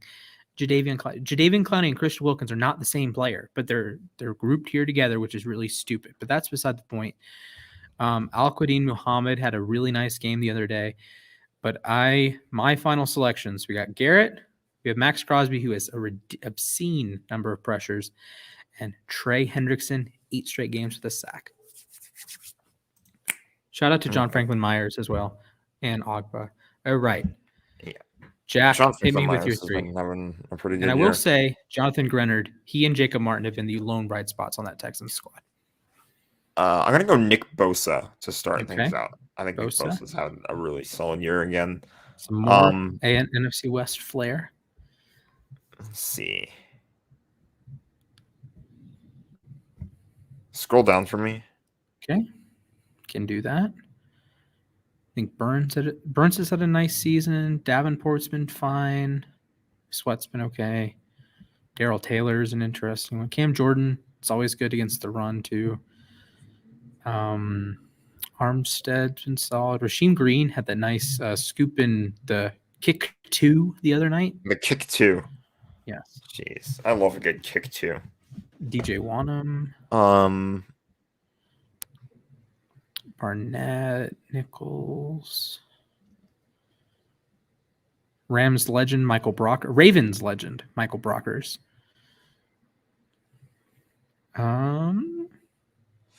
Got DeMarcus Lawrence, who's only played like 3 games, but he's been awesome. Yeah. For Well, what that's worth. that'll be the bold one, DeMarcus Lawrence. That'll be the bold one. Oh, Why not? that one's from the wow. He's played like 2 games. 2 games, but screw it. Oh man, he had a 96 run defense grade week 1 and like 8 pressures. And if it wasn't for someone had a pick 6 or something goofy happened, and I didn't pick him for my team of the week, otherwise I would have. Oh, Crosby had friggin' 13 pressures. That's what. I think Watt had 2.5 sacks, and this man here. I have one just more. killed Villanueva. You could go Burns. Yeah, we'll go Burns. Okay. Why not? Defensive tackle. Again, I hate how a lot of these players are going to be very similar to Christian Wilkins, but old-timey terminology screws it up. All right. So defensive tackle, there's the big names here: Cam Hayward, Aaron Donald, Jonathan Allen, the easy ones, Calais Campbell. So should be fun. So I have a quite interesting decision to make with my third player. I'll probably go DJ Reader. Thinking DJ Reader with Calais and Cam. Keep it all in the AFC North. You obviously have the easy pick with Aaron Donald, but then some interesting in behind. I really need better Wi-Fi for us to do things like this. Yeah. It's given me time to finish searching for these jerseys because, geez. That's true. This was a bad idea. This was a really bad idea. There was a lot. It was a bad spur of the moment idea. Yeah. Ooh, I mean, it'll be good, but like we can probably like blaze through it, but still. Okay. Yeah. My decision, I forgot that Jeffrey Simmons existed for a moment. So I have a much tougher decision. So I am going to scroll through for the sake of all of you. So you know who we are voting on. And I'll make notes as we come to it. Calais Campbell only has 1.5 sacks, but great in run defense, which isn't necessarily noted by 14 solo tackles. Godshaw had a monster game yesterday. DJ Reader has had a strong season, but he doesn't get many sacks, so he's there. Christian Barmore, tons of pressures, only has the 1/2 sack. Brandon Williams has been atrocious. Please don't vote for him. All right, so if I'm rocking and rolling with my 3, I'm going with Calais Campbell, super high grade, awesome in run defense. Shout out to DJ Reader, but I can only choose 3 players, so we will go Calais Campbell there. And then I will go with 2 of the more productive interior players here. With Cam Hayward, who has been a monster. He would still be my defensive player. Aaron Donald's really closing that gap, though. Hayward, Jeffrey Simmons, 2 slam dunks there. Chris Jones has come on late, and if he had played interior the entire season, he would be one of my picks, probably over Calais. But he played too much at edge and was poor. So the last couple of weeks he's been on fire, but you can't just use the last 2 weeks unless it's DeMarcus Lawrence. All right, Jack, hit me with your 3. Okay, we're gonna focus on the other 2. Yeah, okay, I'll just fill that in. Yeah. How good has Sue been this year? I feel like I've seen his name a couple times. It's not prime Ndamukong Suh. No, he's been fine. It's not been as good as it had been. I don't think I'd go Pro Bowl for him then. Yeah. Hargrave's been great, super effective as a pass rusher. Jonathan Allen grades as a 90 like every single week. Leonard Williams has been pretty good. Kenny Clark has been a monster. He's missed a little bit of time. Go Leonard Williams. He's been a monster. Leonard Williams. All right, one more pick. Someone in there. Dean Lowry's been cool. Deron Payne has been nice. Odigizua is top 5 in rookie pressures, I believe. Greg Gaines has been nice for you guys. Vita Vea is a monster. Yeah, Vita Vea. All right, and we'll make sure we're not missing anyone. Let's just make sure that Dalvin Tomlinson's been in and out. Fletcher Cox, the old veteran. Grady Jarrett hasn't been quite as good as he usually is. Roy Lopez, shout out, go Bear Down, go Cats. Puna Ford, Al Woods, they had good games against San Francisco. All right, are we ready to move on to another arbitrary position group, inside linebacker. So, as I'll probably mention several times for the rest of the season, Micah Parsons is awesome, but he counts as an outsider. I think he'll count as an outside linebacker. He should, considering how much time he spent at edge, but he might be here, which is kind of screwy because he's a very different player from, say, Devondre Campbell, who's been spectacular this season. So inside linebacker, I think, again, NFC, probably much easier conversation here. AFC, I'm going to have to dig a little bit deeper than I usually would otherwise. So, oh boy. All right. I think we have to start with, as soon as I find him, Bobby Okereke has been awesome this year. Let's, again, scroll through because these are sorted by tackles. So a guy like Darius Leonard, who for the first time in my life I'm picking Darius Leonard, he's a little bit further down than you might think otherwise. So we will go with Darius Leonard as the easy number one slam dunk selection. And then I'm honestly thinking two Browns here, Anthony Walker and Jeremiah Owusu-Koramoah, if he counts. I think he'll be counted as an outside backer. Maybe not. Maybe he hasn't played enough time. But Josh Bynes has been really solid for us in minimal action. Devin Bush has been an absolute disaster. He was poor even against the Ravens. Edmonds is probably going to make it because Bill's Mafia bias. But Jermaine Pratt had a monster game. Jerome Baker's nice. Ravens legend Kenny Young. Juwan Bentley had like 390 grades in a row now.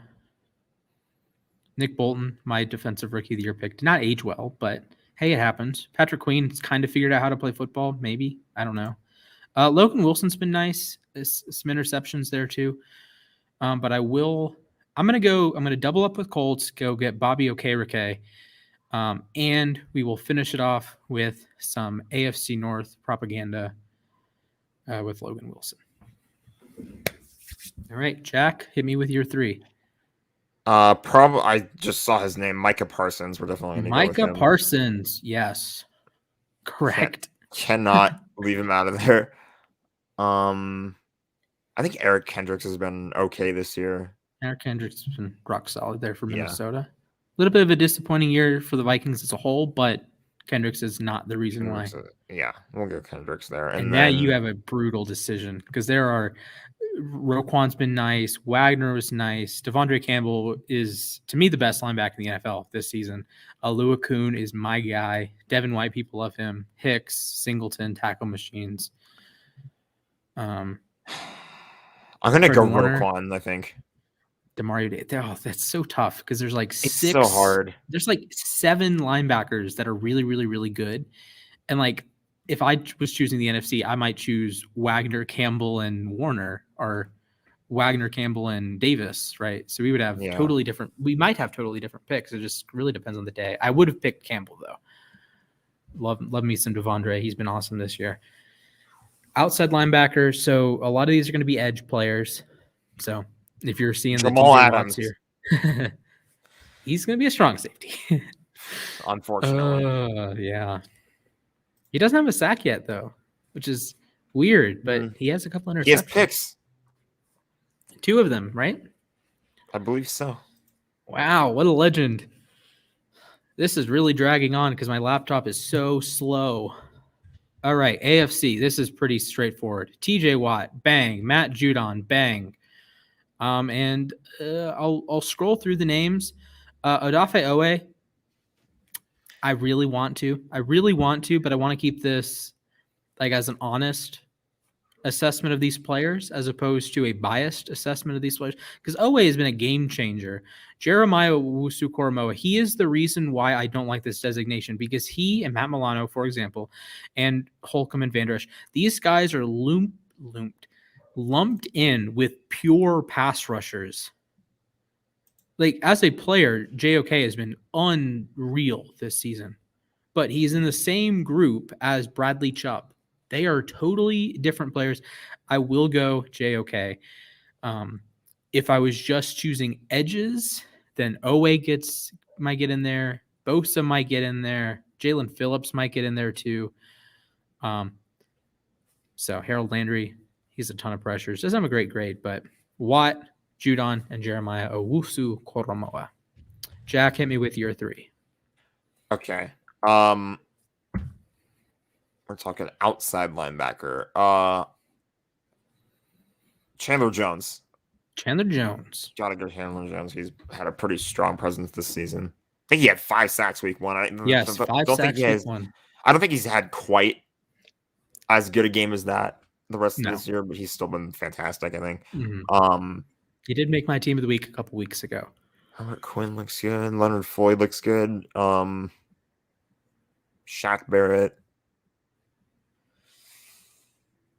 Scroll down. Love Rashawn Gary this year. Yeah, Ojulari had some early sack luck. Shout out to Kyle Van Noy. He's been nice this season. Von Miller, Preston Smith, Aquara, JPP. Again, Jordan Brooks, technically an outside backer. A lot of little technicalities in here. Yeah, that's just how Pro Bowl work. Yeah. Tough call. Hey, I agree. This is definitely one that, like, I don't really know who I'd vote for. I think I would go Barrett for sure. I'm trying to pace my scrolling so I don't like give people seizures. Oh, that's the wrong one. Barrett, I would go Barrett for sure. Probably Quinn. Yeah, let's go Quinn. It's hard. Rams legend. It's hard to go against Quinn there, and I like the Jones and the Barrett picks. All right, let's move on. Corners. I think we were gonna pick it up a little bit here. We are. I think we're at like 40 minutes of just doing Pro Bowl voting. This is our hot takes today, and then we'll go through the tier list and we'll be done. Doobie dooba. One of these days, it's gonna load. So I'm going to talk through who I'm thinking. J.C. Jackson, I'm thinking. Nate Hobbs, Casey Hayward. Actually, those Denzel Ward. So I think my 4 picks are going to be from those 3 guys. Or 3 picks are going to be from those 4 guys. Xavier Howard has been nice this season. Kenny Moore has been a stud for the Clots. Surtain does have the 4 interceptions. One was a little fluky, but it happens.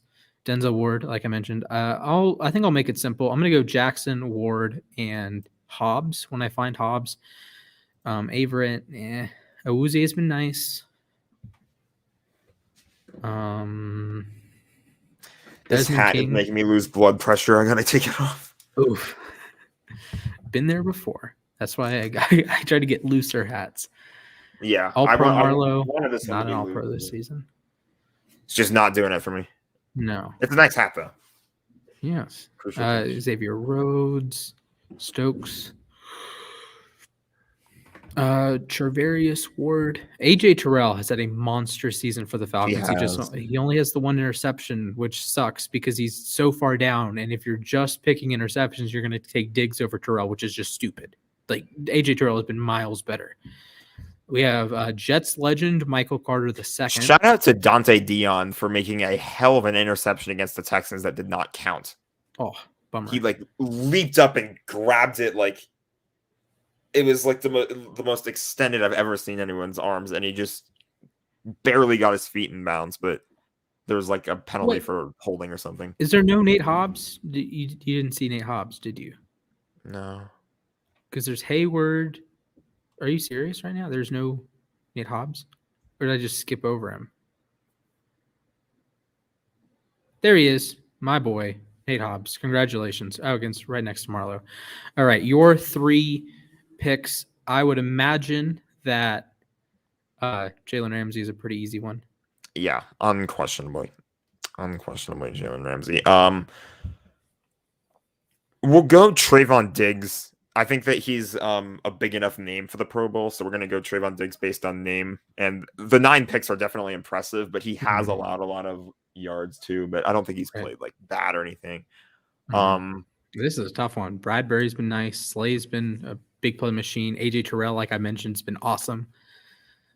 Yeah, there's a lot of really good guys on this list. Marshawn Lattimore has had some big games. Yeah, he has. Carlton Davis, Jamel Dean with Tampa, not awful. Or I think Davis has been healthy the whole year. Kyle Fuller hasn't been awful. Jalen Johnson's been solid.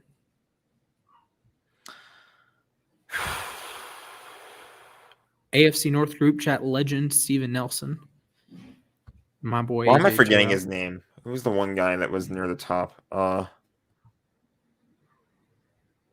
don't know why his name completely slipped my mind. Slay? Yeah, Slay. Bradbury? All Slay. right, Darius Slay. Big play Slay. I will say I would go AJ Terrell over Slay, but Slay is a respectable pick. Strong safeties. Don't like how they differentiate. Huh? We're going for Boulder here a little bit. Even though it's not the boldest pick ever. So. That's fair. I think I would put my all-pro corners would be AJ Terrell and Jalen Ramsey right now. Subject to change, but those would be my picks. Terrell wasn't great against Tampa though. He was just kind of just there, you know. But hey, I guess that's better than sucking. True. Okay, yawn. Just for the update, I finally have all the jerseys. I'm just making sure they're cropped and everything. Okay, we have strong safety, free safety. We're going to try to speed through those, and then special teams. Do we really need to pick 3 long snappers each? I don't know. We'll get to that bridge when we cross it. Derwin James, easy slam dunk, no brainer, no doubt, easy. Other than that, this is why I don't like it, because Jordan Poyer and Micah Hyde aren't incredibly different as players, but they're totally like separate here.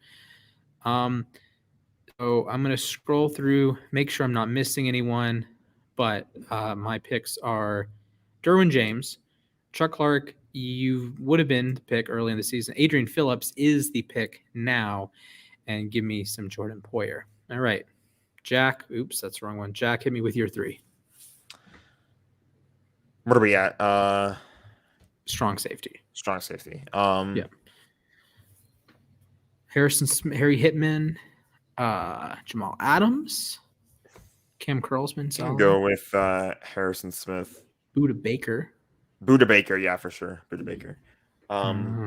Shout out to Jordan Fuller. I don't think I'm going to pick him, but he's been a fantastic leader on the team. Mm-hmm. He's named a captain here too, which is pretty impressive. Nice.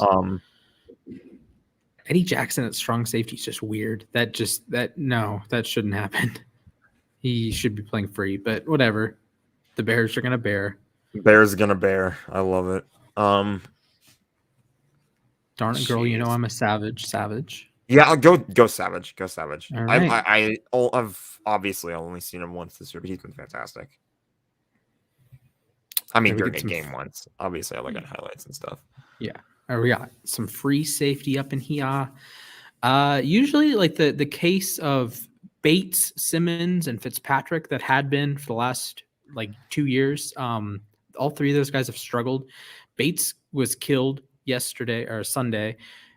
Minka did get an interception, but Lamar just gift wrapped it to him. Merry Christmas.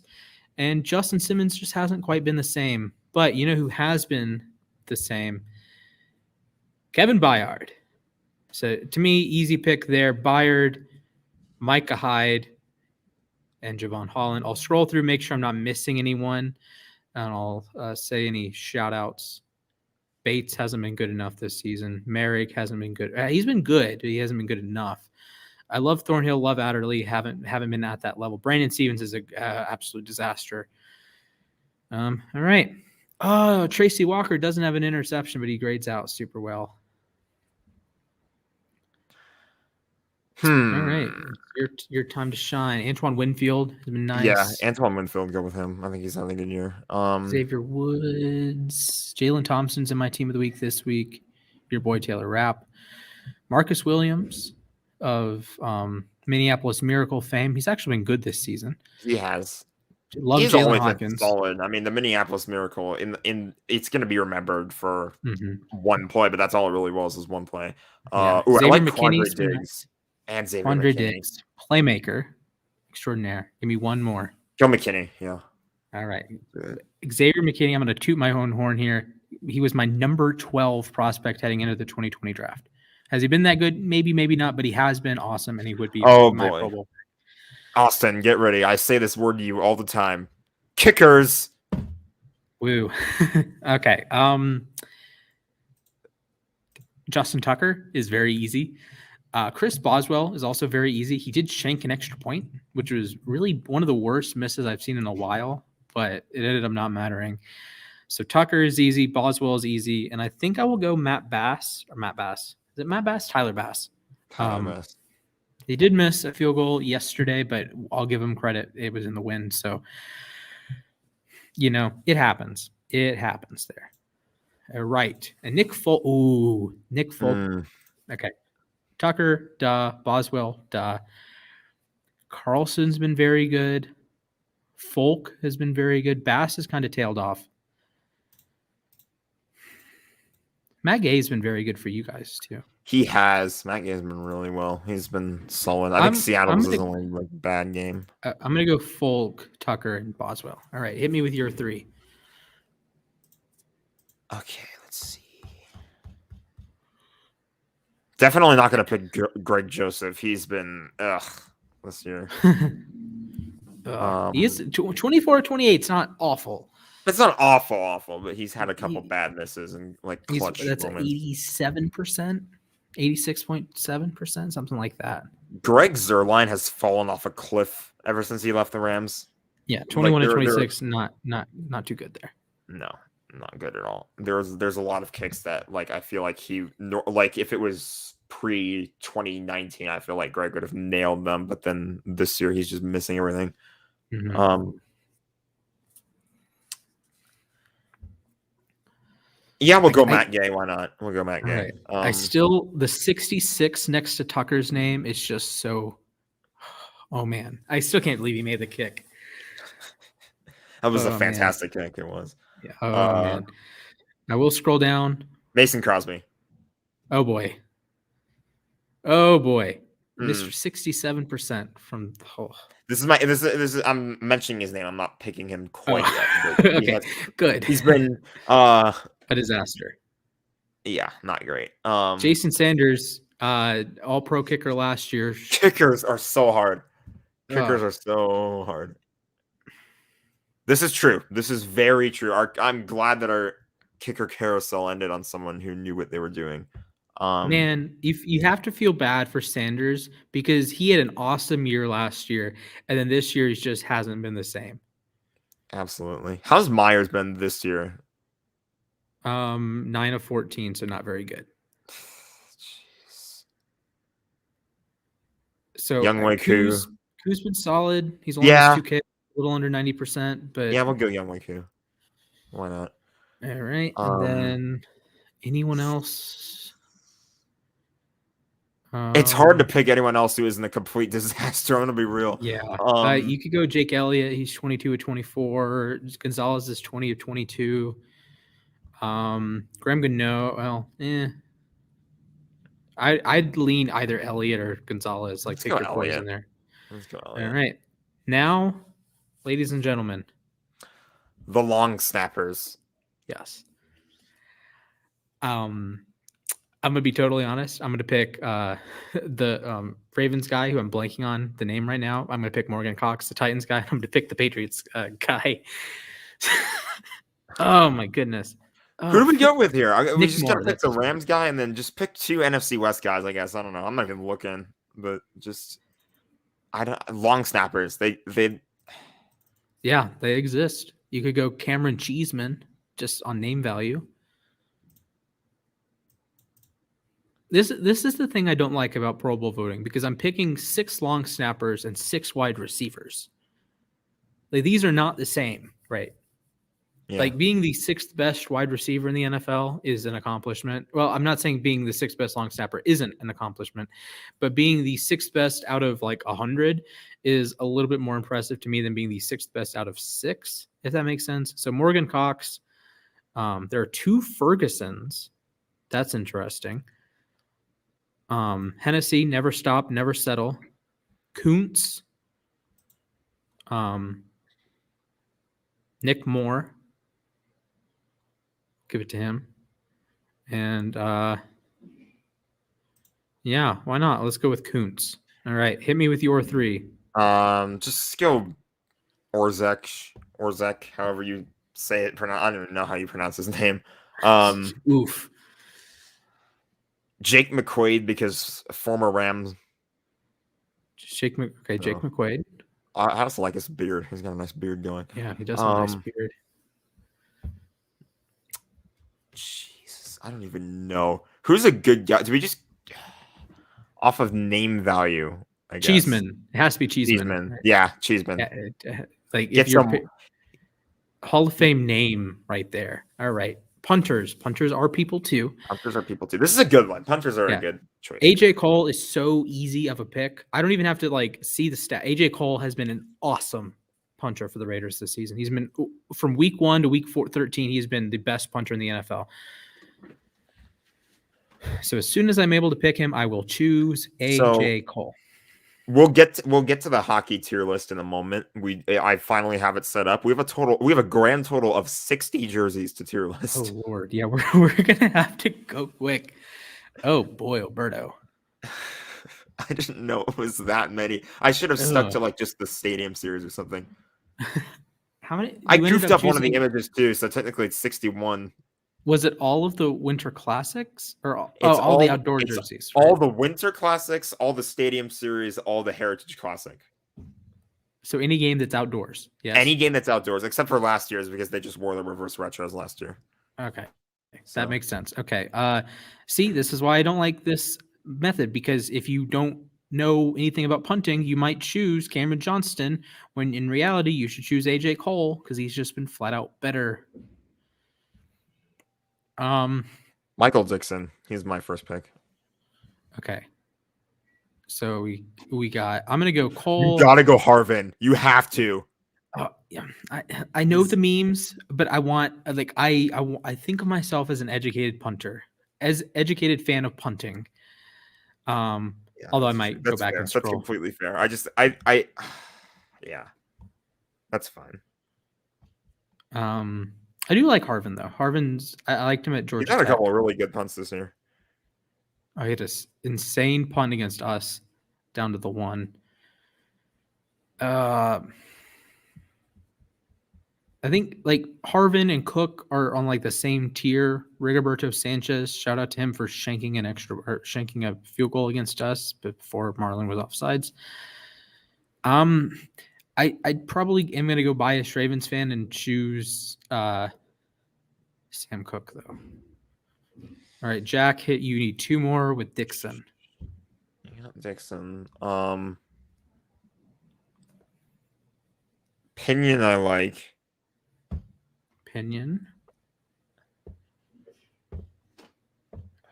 Rams legend Corey Bojorquez. Also, same playoff pass rating as Carson Wentz for the time being. Johnny Hekker. I might go Hekker just because of his arm. I feel like in the Pro Bowl, if he goes to the Pro Bowl, he could have. He and Sam Cook can have a throw off. Yeah, he actually threw. That was the frustrating moment in the Giants game where he threw for a completed pass, but they called unsportsmanlike offset on both teams, and nobody knew who did it or why. Like the ref didn't even say who did it. They just said unsportsmanlike, both teams offset, repeat 4th down.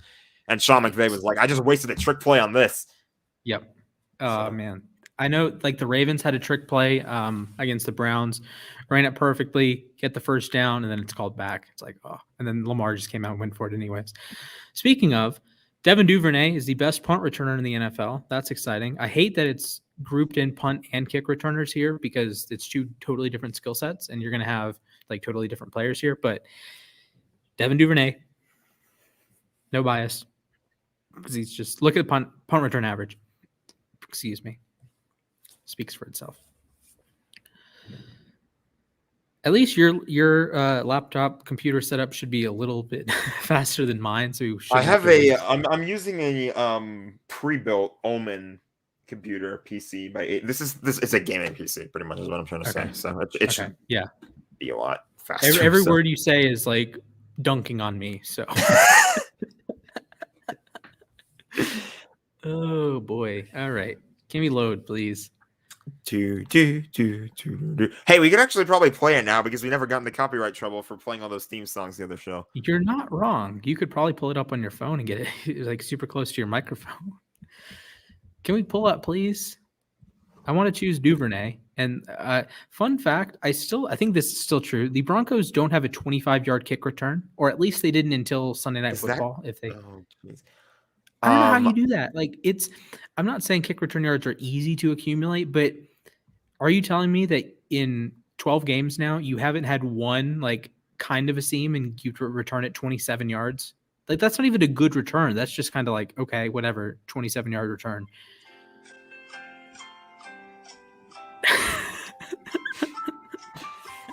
It's that kind of show. Oh my goodness. Do we just end it here, honestly? I want to pick freaking Devin Duvernay. That's we can care like special teams or special teamers. Who cares? Okay, is that going to load faster? Let me just go back to. It's going to load. This is a bummer because we can't even submit my picks right now, or our picks right now. Oh my goodness. This has to be the most entertaining show of all time. If you are sticking with us, thank you, first of all. Yeah, first of all, thank you. Second of all, like the stream, subscribe to the channel. Third, if you're still watching, please comment this word, and I'm going to get Frankie to send you 100 points. Please comment the word blue. Please comment the word blue if you're still. Be a little more creative than that. You want it a little bit more creative than that? Okay. Okay. Just a funny word. I want you to type bike parking if you're still watching. Bike parking. All right then. Bike parking on New Stadium, and tag me or Jack or Frankie. Say bike parking. And then you can, in the comments, you can post the GIF that says, "Give me my money," or "Bring me my money." Okay, I don't think this is going to load. My AFC picks: Devin Duvernay, Jamal Agnew, and Isaiah Rodgers. I suck at remembering names, so we already have Patterson in there. I think he would be. Yeah, I don't really remember him on kicks and punts this year, but Patterson. Might as well put him on though. I mean, Kene Ngwangwu has 2 kick return touchdowns. There it is. Oh, we have it loaded finally. Okay, I said my picks: Devin Duvernay. You said Cordero. Oh, Tony Pollard too, and Tony Pollard. Can't leave Tony Pollard out of the Pro Bowl. Even though Zeke's already there, but you might as well put Pollard there at the different position. Give me Duvernay. Give me Nwangwu. Okay. Jalen Reagor returns punts. What? Cooper Kupp returns punts. Yes. But he technically never returns them. He just calls for a fair catch every time. So yes. Is there no Isaiah Rodgers?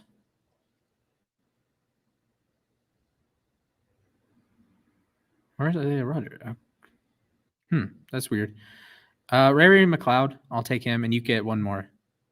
Oh wait, no, I get one more. Okay. Gunnar Olszewski, Waddle, Chester Rogers, Nyheim Hines. This is goofy. If I could, I would just slap Brandon Powell in there for having our longest return of the year on the opening kickoff last week. I'll go Deontay Harris. No, that's your guy. That's your league conference.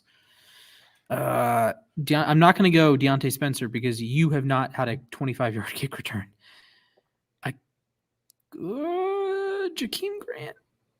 Really? The two guys I actually wanted to choose aren't available. Let's go Andre Roberts. All right, last but actually might be least. There's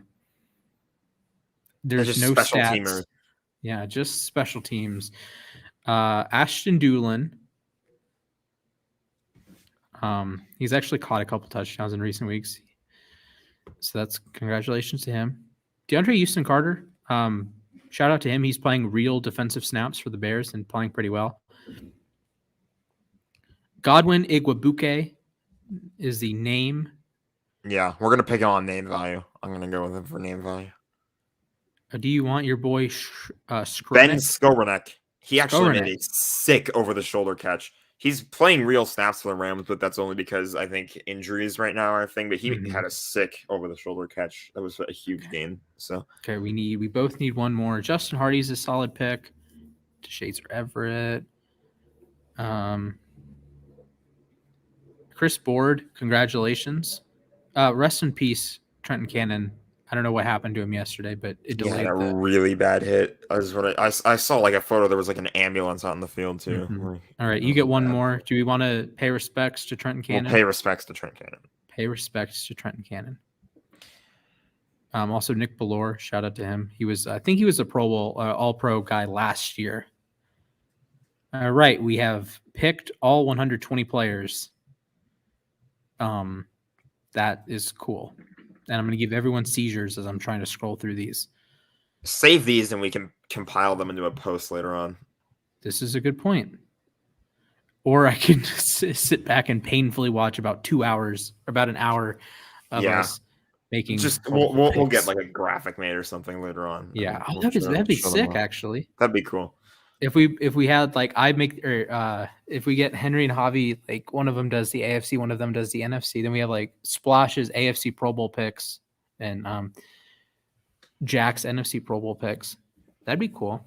Yeah, that'd be cool. So save those, and in the meantime, let's speed run through a tier list that I've spent the entire show making pretty much. Here, let me close this out for you. Yeah, I appreciate it. Yeah, here we go. We'll get that posted up on the app. We'll make it in some sort of like team. We'll get something there. So here we go. We've got all the outdoor jerseys from the NHL since the now I'm gonna have to go full screen back on my end so I can see these. All right, let's do it. Did anyone comment bike parking first of all? I don't know. So the Oilers, this is their Heritage Classic jersey from, I think, 2016. This is pretty much just their home jersey nowadays. I don't completely hate them in orange. I'm probably going to go B tier for this one. I'd go B or C. Nothing special. I'm going to go B. The Jets with a nice throwback to their white jerseys for the same game. I'd roll with an A. Yeah, those are really nice. The Blues and Blackhawks in the 2017 Winter Classic, I want to say. The Blues, I'm going to go B. Yeah, I think B or C. Chicago's getting C tier. Yeah, this was the year that everybody was sick and tired of Chicago being an outdoor game. I don't like the white. Montreal, this is a D tier. There's some silver detailing that we can't see on here because this was called the NHL 100 Classic, is what it was called. It was like the end of their 100th anniversary. Ottawa, I like the Ottawa one more. Ottawa gets a B tier, honestly. I like Ottawa's. That one's. Oh Lord, I see all of the Red Wings ones coming up, and I just want to gouge my eyes out. Oh jeez. Okay. Maple Leafs in the 20.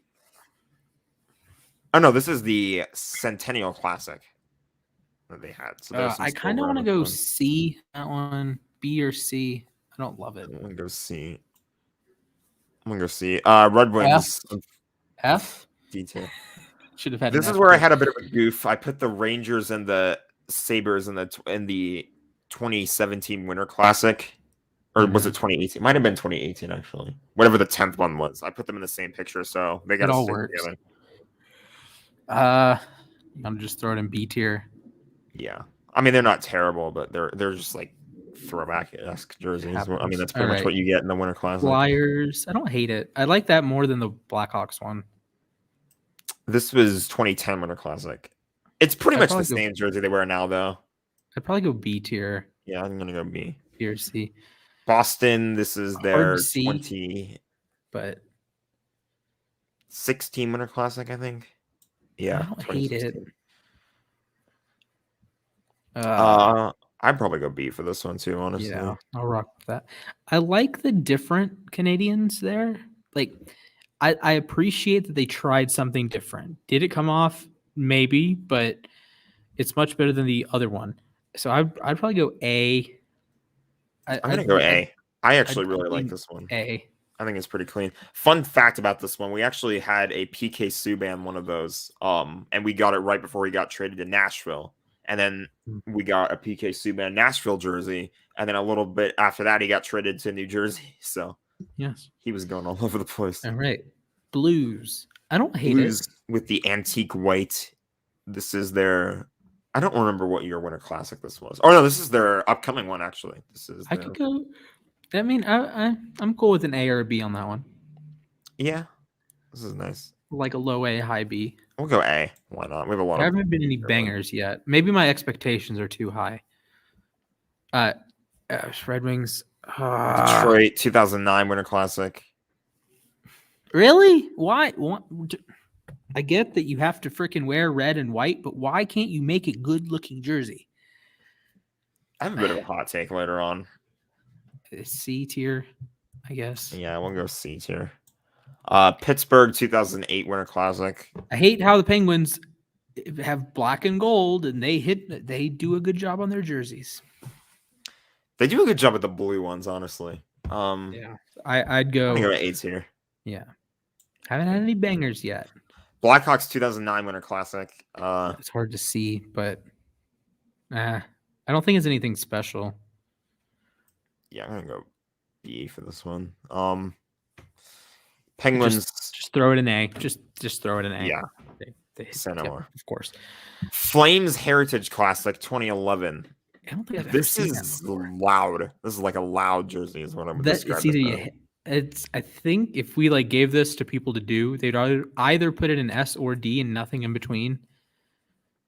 As ironically, I'm thinking it's a C. So I would say C for Calgary. C for Calgary, yeah, exactly.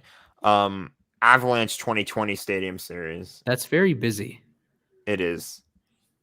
It's the biggest crest on an Adidas jersey so far. I'm not sure I like it. I'd go B. I don't hate it, but I think there was some missing potential there.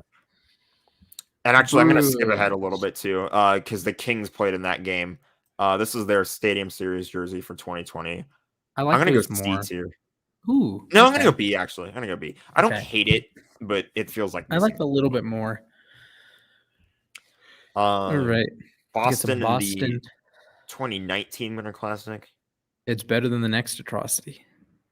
It is. Honestly, it is. We'll go B, I think, for this one. B is in Bruin. This one is a D. I don't like it. I never was a fan. I liked yellow, but the logo felt a little bit weird to me.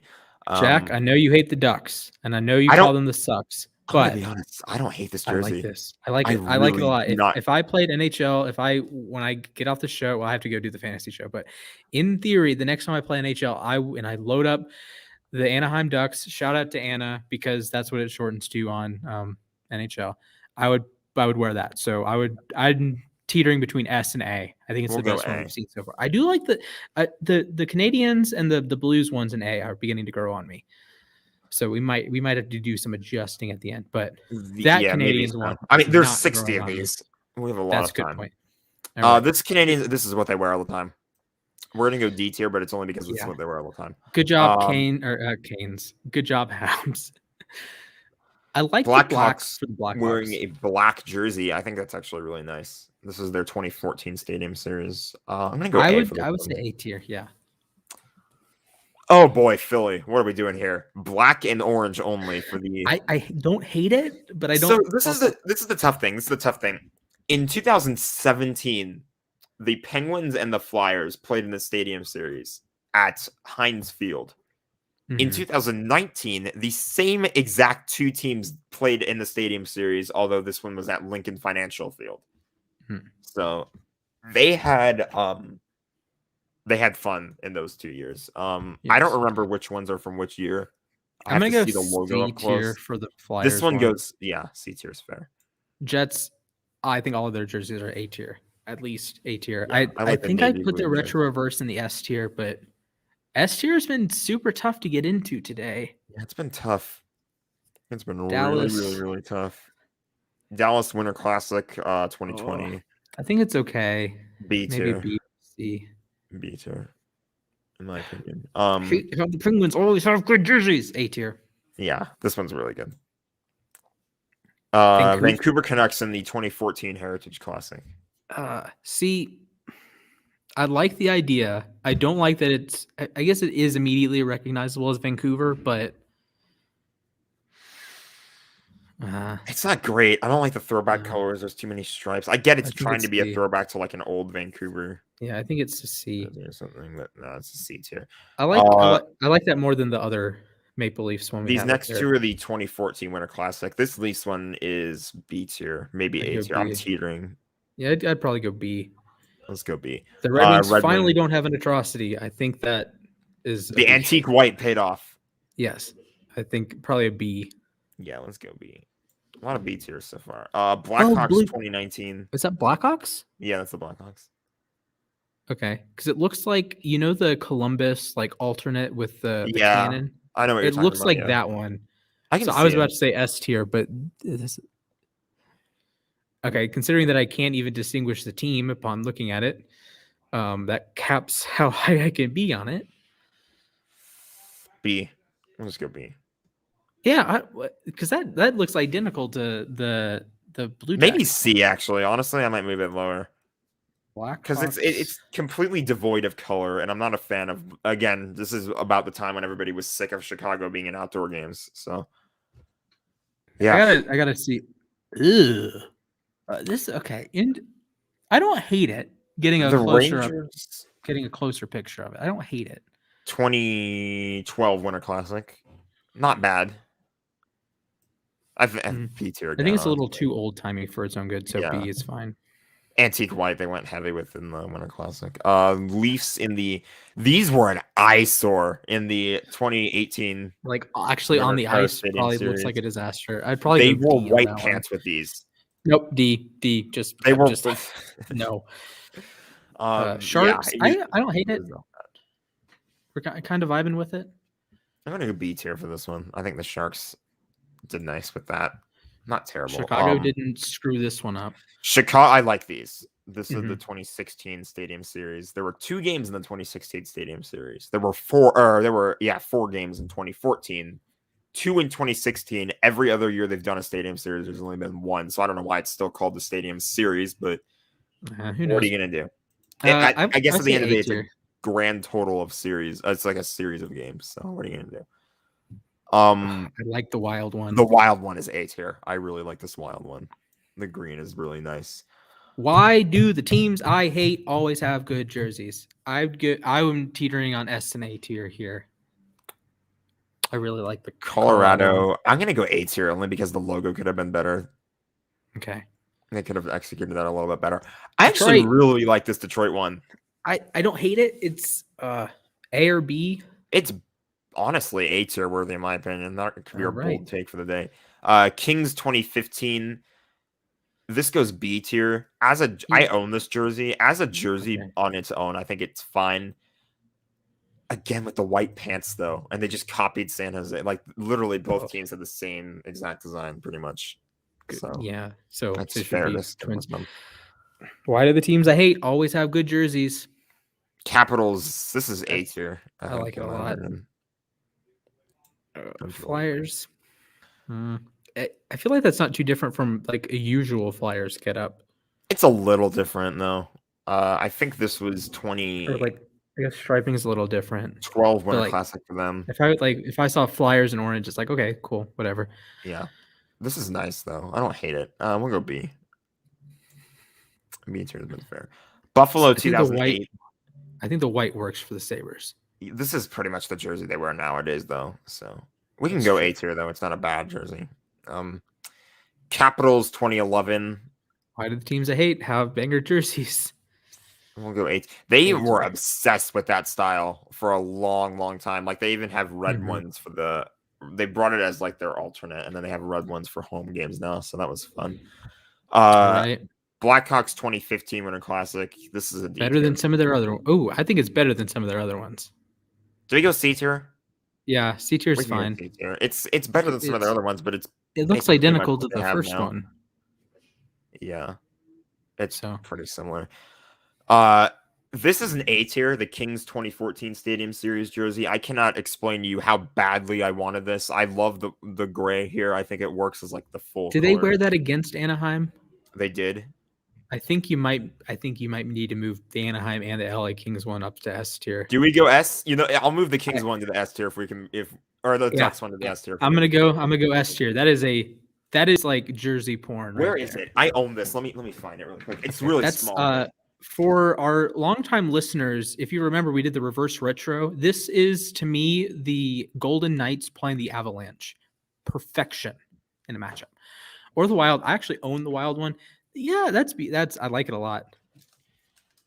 I was addicted to this thing. I wanted it so bad. For good reason. Yeah, and the day it came, the Kings won the Stanley Cup, but it was too small, so we had to get it reordered. But that's unfortunate. I think I think this actually still fits. I could probably wear this in an episode one day, and it would just look like a shirt. But yeah, this is a fantastic jersey. I love the gray. I love the Kings. And now we actually get into some really nice ones because I like the Penguins and Flyers coming. You can't. The LA logo here is beauty. Ooh, nice. Yeah. All right. We're gonna have 3 straight S tiers because I really like the. We might. The 3 straight at least. I'll say 3 straight. Penguins. A tier, S tier, A tier, teetering in between. I like the all black Flyers. Not gonna lie, this could be S tier. This could be S tier. Honestly, I really like that. Okay. I like the green with the Devils. A tier. A tier. And now this is the one you're outraged about, right? No, this is not the one I'm outraged about. Okay, because I think that one's. I think it's a B. B for bolts. Yeah, B tier is fair. I'm like struggling to hang on to this thing. Okay. I have a brief PSA to the Nashville Predators. What the hell are you doing? What is this atrocity? This is a crime. If I was a Predators fan, I would disown them immediately. I'd be done. What? I get it. You want to like appeal to your home base and stuff like that, like Smashville. I don't want to read your jersey. I want to look at the logo and like the Guitar Pick logo. Honestly, they could have just left the Guitar Pick logo without the text, and it would have looked fine. And it's like in different sizes too. Like, oh god, D tier all the way, F tier if there was one. Oh my goodness. Okay, I like the Isles there. Islanders in 2014. I'd say probably B tier there. B tier. Rangers, I'd say probably.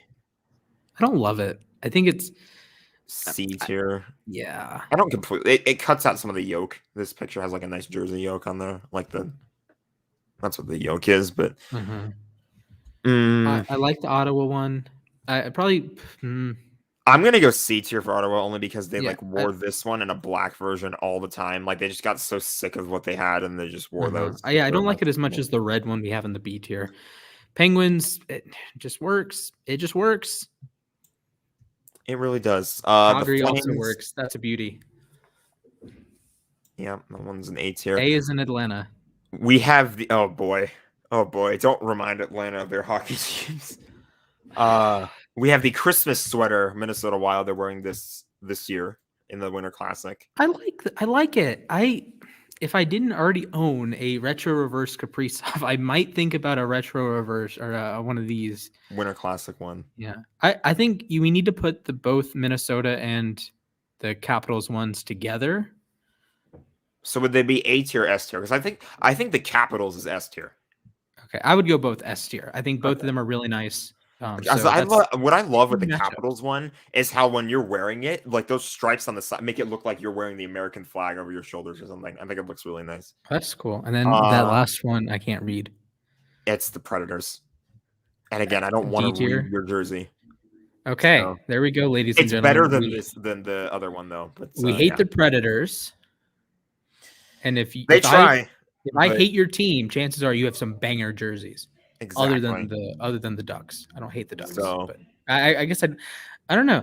I never got into I really don't like the Kings. But I guess you probably could have guessed that because I don't like LA sports. I could have figured that out. Yeah, absolutely. Okay. So good job, Minnesota. Good job, Washington. Good job, Philly. Good job, Anaheim. Good job, LA. Good job, everyone. So Detroit, bad. New Jersey, even worse. Somehow, New Jersey was even worse. With that said, we're over the 2-hour mark. This is one of our longer shows. We've been over the 2-hour mark before, though. So let's just wrap it up, I think. Is this our only 2-hour show with both of us? Because I think the last one we had Stefan on.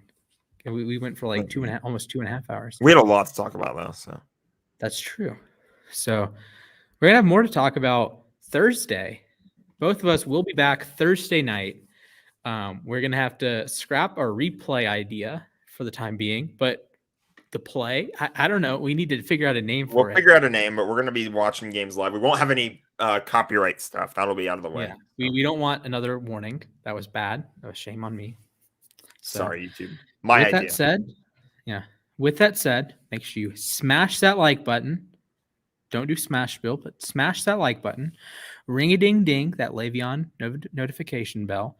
Follow us on Instagram and Twitter at UStadium. Follow us on TikTok at UStadium. You can see my beautiful face. You might see Jack's face soon. Working on that's a work in progress.